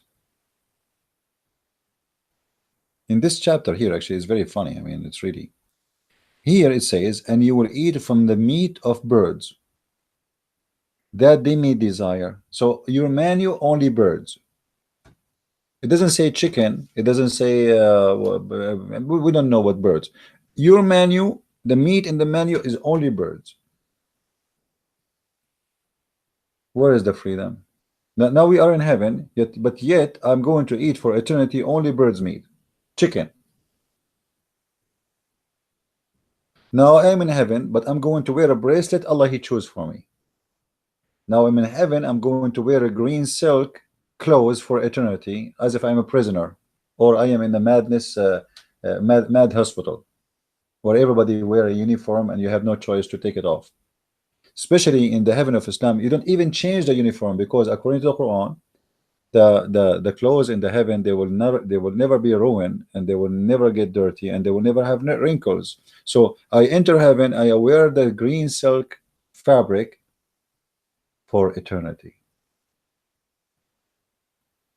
And in the heaven, I will be addicted to alcohol, and I will be serving by youth who they are very young for eternity. And remember, those youth, they will not bleed, which means they will have sex with me too. And then I am going to be giving cups, and there is in my house there will be flowing fountains. And anyone remember those fountains? What is the fountain in my house? Who remember? Let us see how many of you. What is the time now? Man, the time go fast. It's getting again, guys. I don't want to remind you tonight. We will do live broadcast. Me and the brother Amir and some other brothers, but we don't know how many there will be. So don't forget to join us. I posted a link for the page of brother Amir, because I might not be able to broadcast on my channel, so you can see it in his channel. So in the info, you will see a link, video link for his page, and you can view us later in that page. The Fountain of Life. Thank you, Narrow Gate. Yeah, you are a German. You really are a German, man. You see, I wish I can say I went to Germany and I found it full of German. I cannot say that no more. I went to Germany and I found it full of non-German. I took the bus, you know, I took a bus. I look in the bus. There's no German in the bus. I'm serious. There's no German in the bus. I think the only German was in the bus. It was a driver. I know what happened to this country. I have no idea. I thought I'm coming to Germany. I found myself coming to a different country. This woman in your country, the leader of this country, she screwed everything up.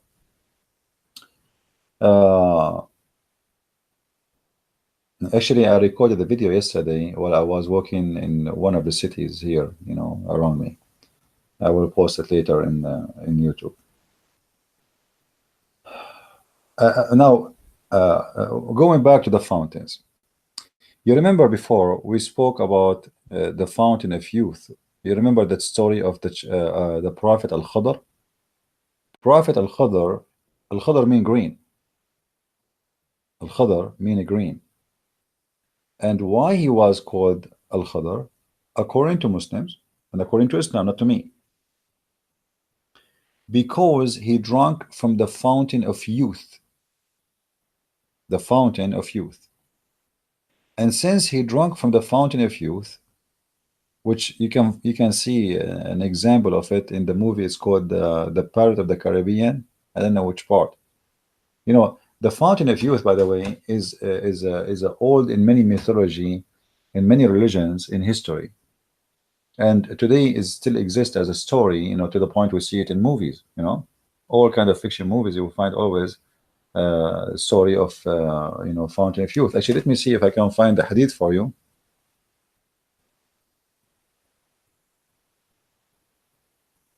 Uh,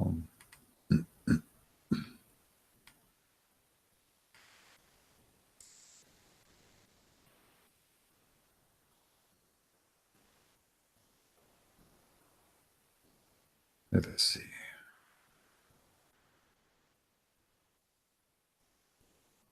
Maybe we can find it fast. Let us see. Let me pray to Allah, so maybe I will be lucky. And by the way, guys, right now I'm taking some karate classes. You see, I have some friends, they play karate. Bruce Lee is my friend. And if you ask me why, because right now I see the hadith in front of me where Musa says he did beat the angel of death and he blocked his eye off. This is not out of our topic, but just, we are here. So Allah, he sent the angel of death to Musa's. Abu Hurairah reported, Allah Messenger having said that the angel of death came to Musa and said, respond to the call of Allah, i.e. prepare for death. Now Moses is a very stubborn Jew. Moses, peace upon him, gave a blow at the eye of the angel of death and knocked it out.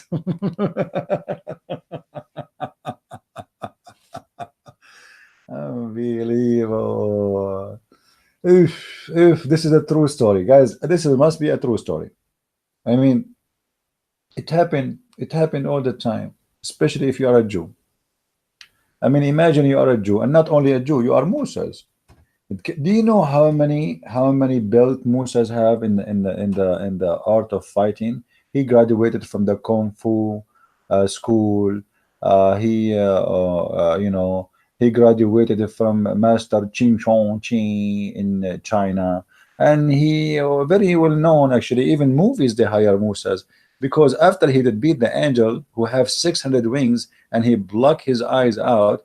I mean, and then the angel, he went back to Allah and he said, look what look what Moses did to me. He don't want to die. So Allah, he put his eye back, and I'm so glad that Allah, he can fix that. I mean, that's amazing. And you say to me in Islam there's no miracle? The angel went back to Allah the exalted and said, you send me to your servant who does not like to die, and he knocked out my eye. Allah restored his eye in a proper place. I'm so glad it is restored in the proper place. I was afraid Allah will put it in his ass. Excuse my language. I cannot hold myself from being unbelievable. Imagine Allah restored the eye not in a proper place. What do you think is going to be? In his nose? I mean, look how Muhammad is so clear in details that he restored the eye in the proper place. You see how he is so too much into details. It is in the proper place. Now let's go back to the story we were trying to show you. I mean, this is very complicated, man. When are you going to finish the topic? You keep jumping from topic to topic. All right. Where is Ainul Hayat?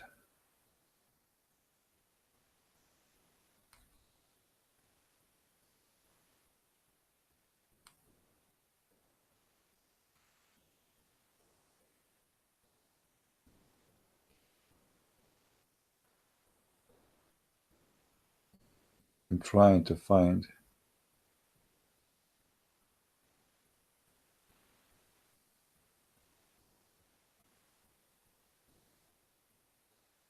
Here we go. In this, here we go. In this hadith here, and this is a Sahih hadith. So don't tell me it's weak. And this is Sahih Bukhari. And this is speaking about Musa trying to find the Prophet Al-Khadr and where he will meet him in the junctions of the two seas. And what is the two seas? According to the Muslim interpretation, that is was the seas of Persia, the Gulf of Persia, which is called today the Arabian Gulf by the Arab, trying to hijack the name, and the Mediterranean. Have you ever heard the Mediterranean meet with the Persian Gulf? How did that happen? Islamic science. So here, Moses asked Allah how I can meet him. Allah told him, take with you a fish, put it in the basket, which means that it's fish. And when the fish is lost, that means you follow the place of the fish. The fish will leave a mark. Have you ever heard of a fish will leave a mark? How that can happen? It's in Islam, it happened. So to make the story short, and I'm not going to read all of it, you know. Our brother Phil there, he will post the link for you so you can save the reference.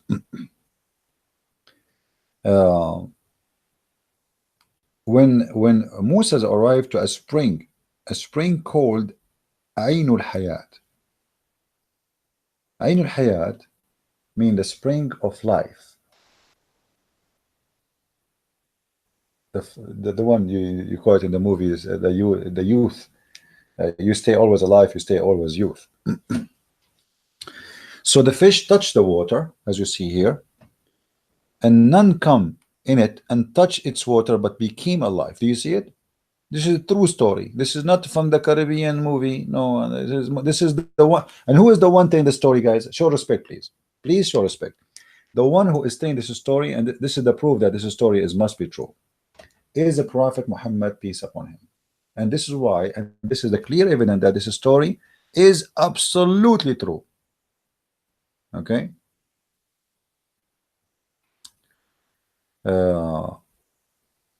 You see here it says, so whoever touch Ainul Hayat, the water, you know, will make that thing alive. So some of the water of that spring fell over the fish, so it moved and slipped out of the basket and entered the sea. When Moses woke up, he asked his attendant, bring our early meal, which means the fish. But why you want to eat the fish, man? Allah, he told you to save it.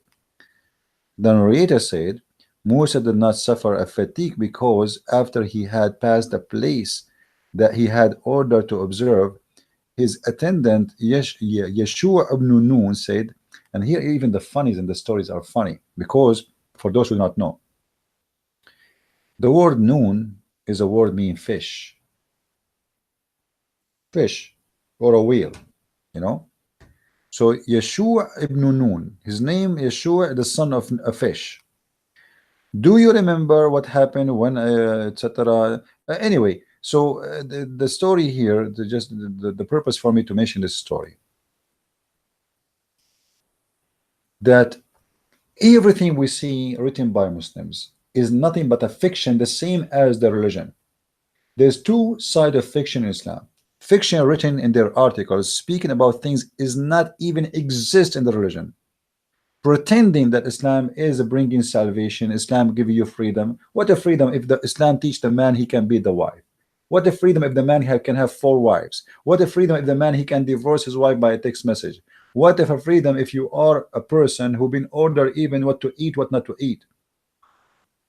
Somebody might say to me, well, the Jews, they've been ordered not to eat what to eat. My friend, the Jews, you know, to make it simple, like somebody will say to you, isn't it the Old Testament telling you that not to eat pork? The pigs that, you know, the pigs, they grow in the field and they eat whatever in their way, including the people. So people, they have sword fight, people die in the street, pigs, they eat them, and you eat the pig, you eat, you know, you can carry a disease, and you can even carry something, or someone who did animal who even ate a human being. So everything have a reason, but this is not about I am forcing you, I am advising you. You see, when the law of Moses is practiced by the Jews, many of the Jews don't even understand what God is trying to say to them, to the point when Jesus was helping some people, they said to him, you know, even like his disciple, as an example, they were eating or gathering some food in the Sabbath. The Jews, they said to them, your men, look at your men, They are working in Sabbath. They are gathering food in Sabbath. What Jesus said? Sabbath was made for the man, not the man made for the Sabbath. So all the teaching of the Old Testament is about for your benefit, not to force you. It's for your benefit. The Jews, they love money. They like to work Saturday. They like to work 24 hours, 7 days a week to make money. So the law came for a reason. Those people, they do that and they will never stop working. So let us enforce a law on them that in Saturday, you and your servant, you do nothing. But it was not to serve God. It was for the benefit of the man. So Jesus said, Sabbath was made for the man, not the man made for Sabbath. In Islam, all the rituals you see, it's about God. Why you pray? Because God, He ordered you to pray, and if you don't pray, He will punish you. Why you make a donation? Not because you are a good person, but because if you make a donation, the good deeds will delete the bad deeds. And you donate to who? You donate to Muhammad. All the donations spoke of Islam, it's about Muhammad making money, not about donating to someone today. You see, Muhammad did not make donation for others. He was alive at that time and he want people to donate to him. And by the way, we have a donation link if you like to donate, and we accept earring and rings as Muhammad used to do to women. He scared the hell of them, and he scared them to the point he forced them to give their rings and their earring.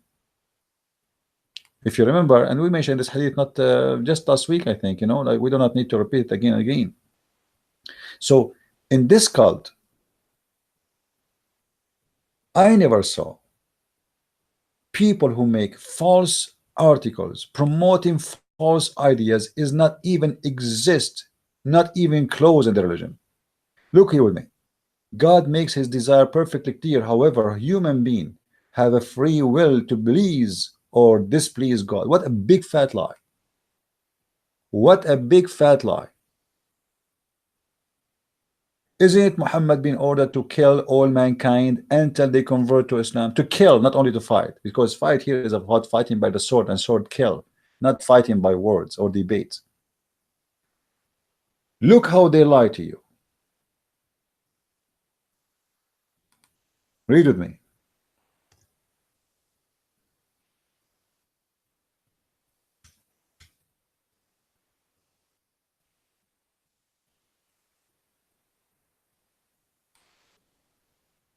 All those hadith in front of us is about killing anyone who don't believe in Islam.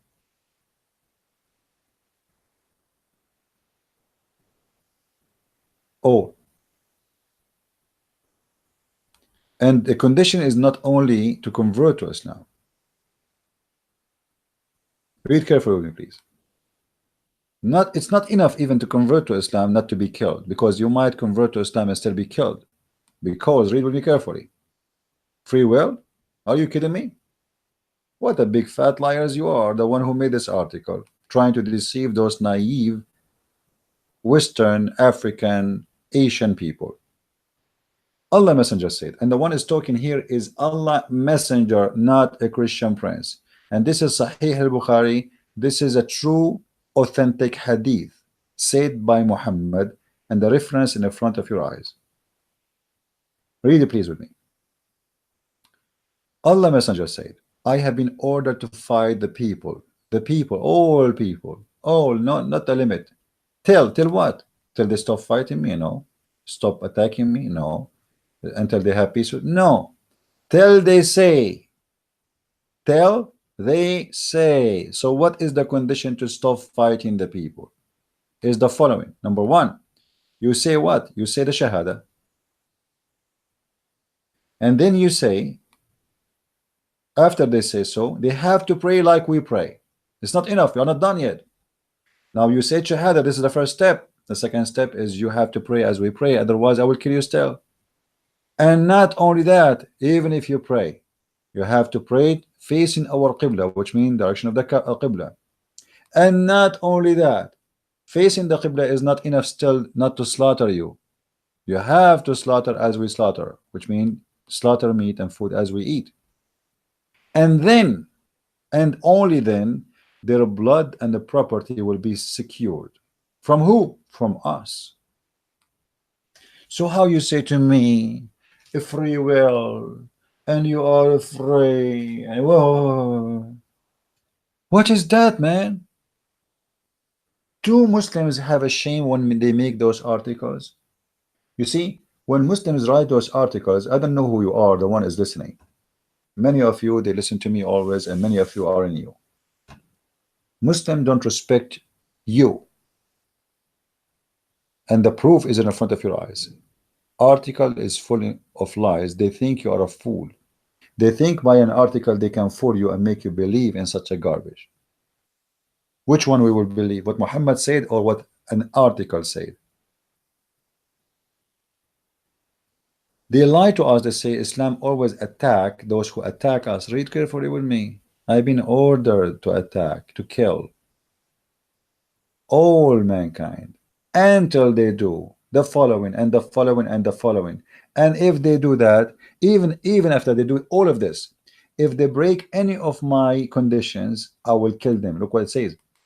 Will be secure to us and will not interfere with them except if they broke what is legal in Islam.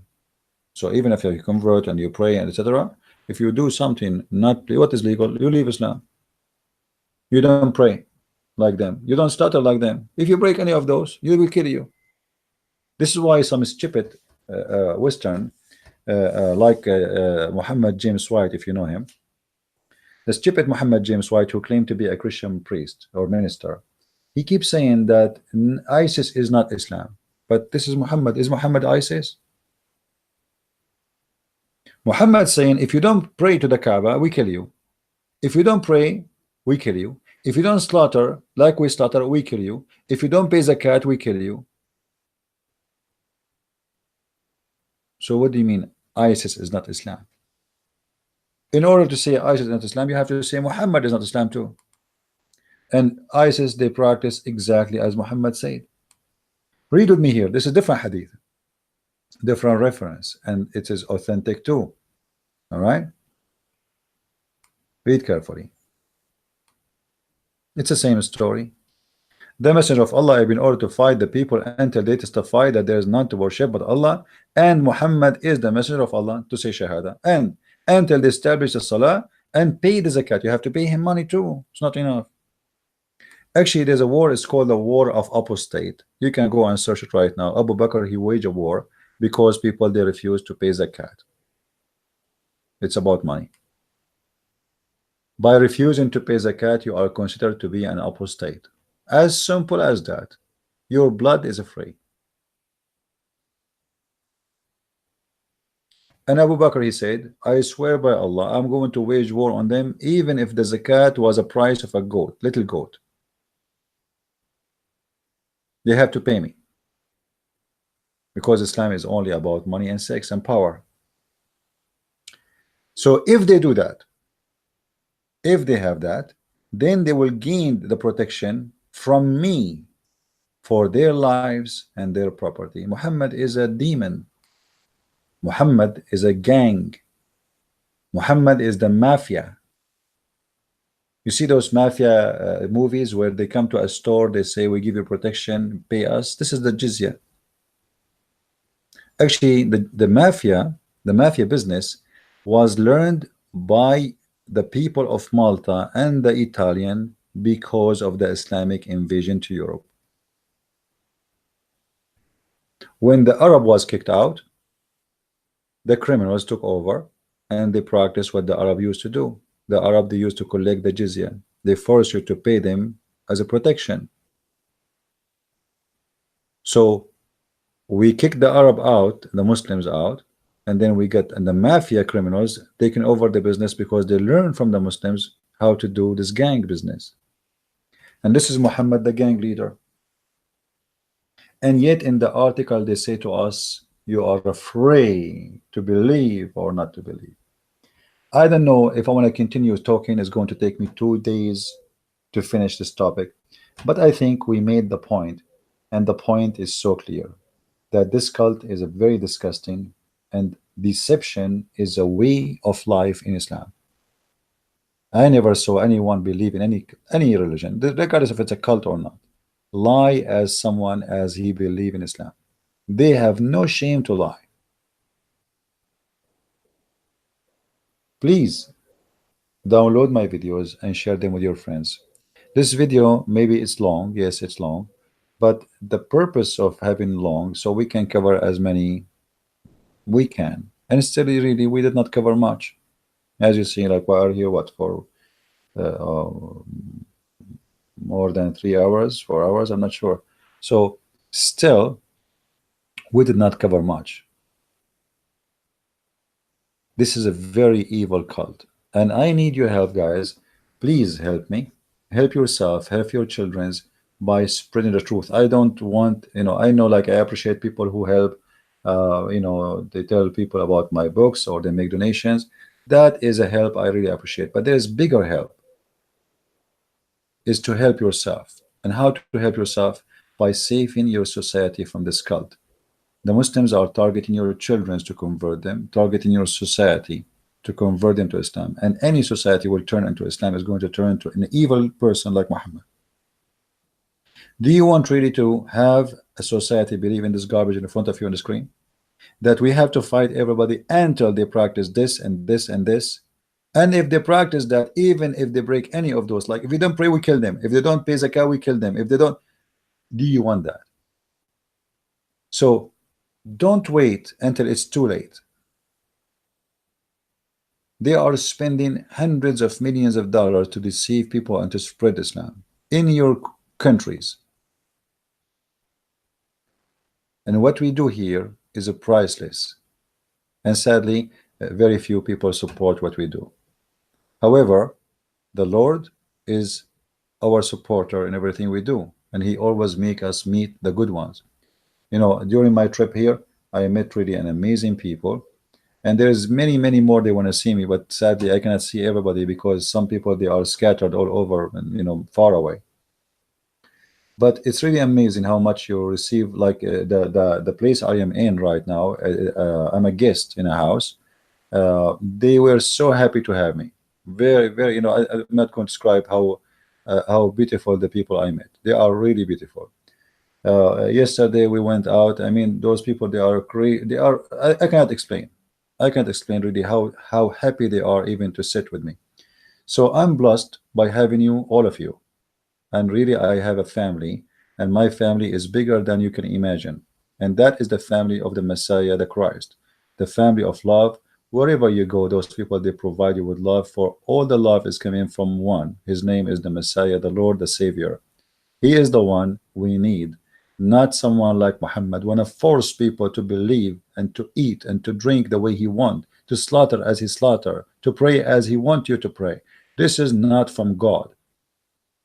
This is absolutely from the devil. Shedding blood, war, fight, killing, hate cannot be from God. Peace and love is from God. And that is what the Messiah said, bless those who spread peace. Muhammad obviously is against peace. Islam itself, it does not mean peace, it means to surrender, which means Islam means war.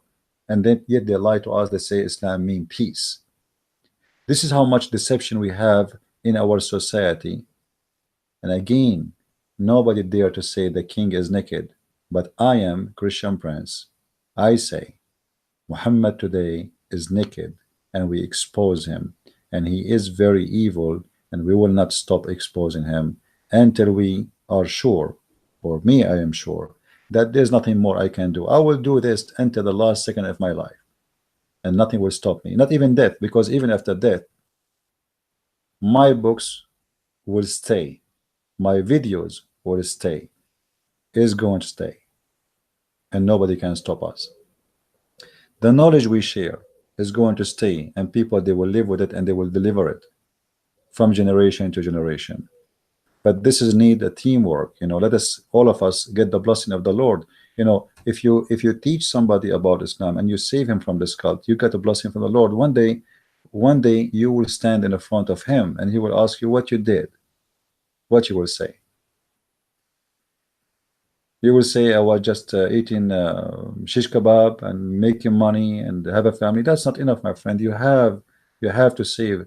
help others. You know, this is what life is about. The joy of life is to be someone, to be something, not to be just a number. Many people, they came to life and nobody remembered them.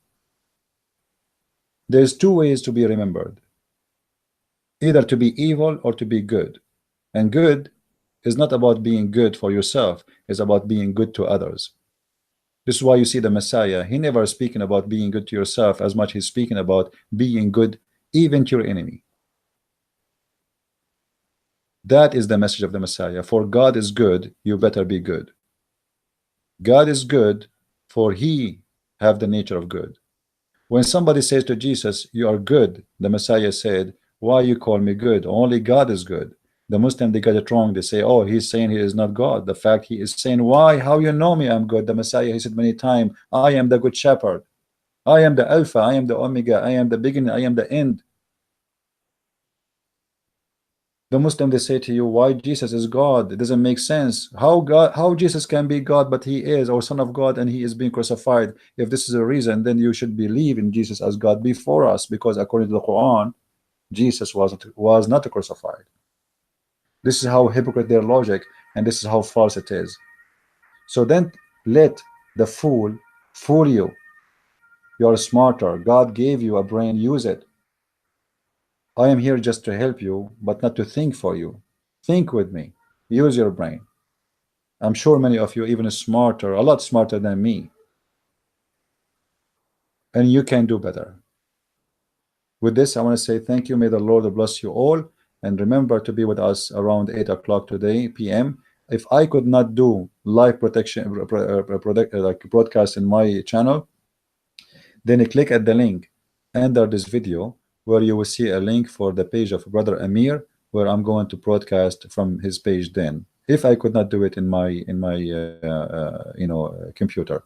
So with this, I want to say thank you. God bless. Christ is Lord. Islam is false. And see you soon again. Bye-bye.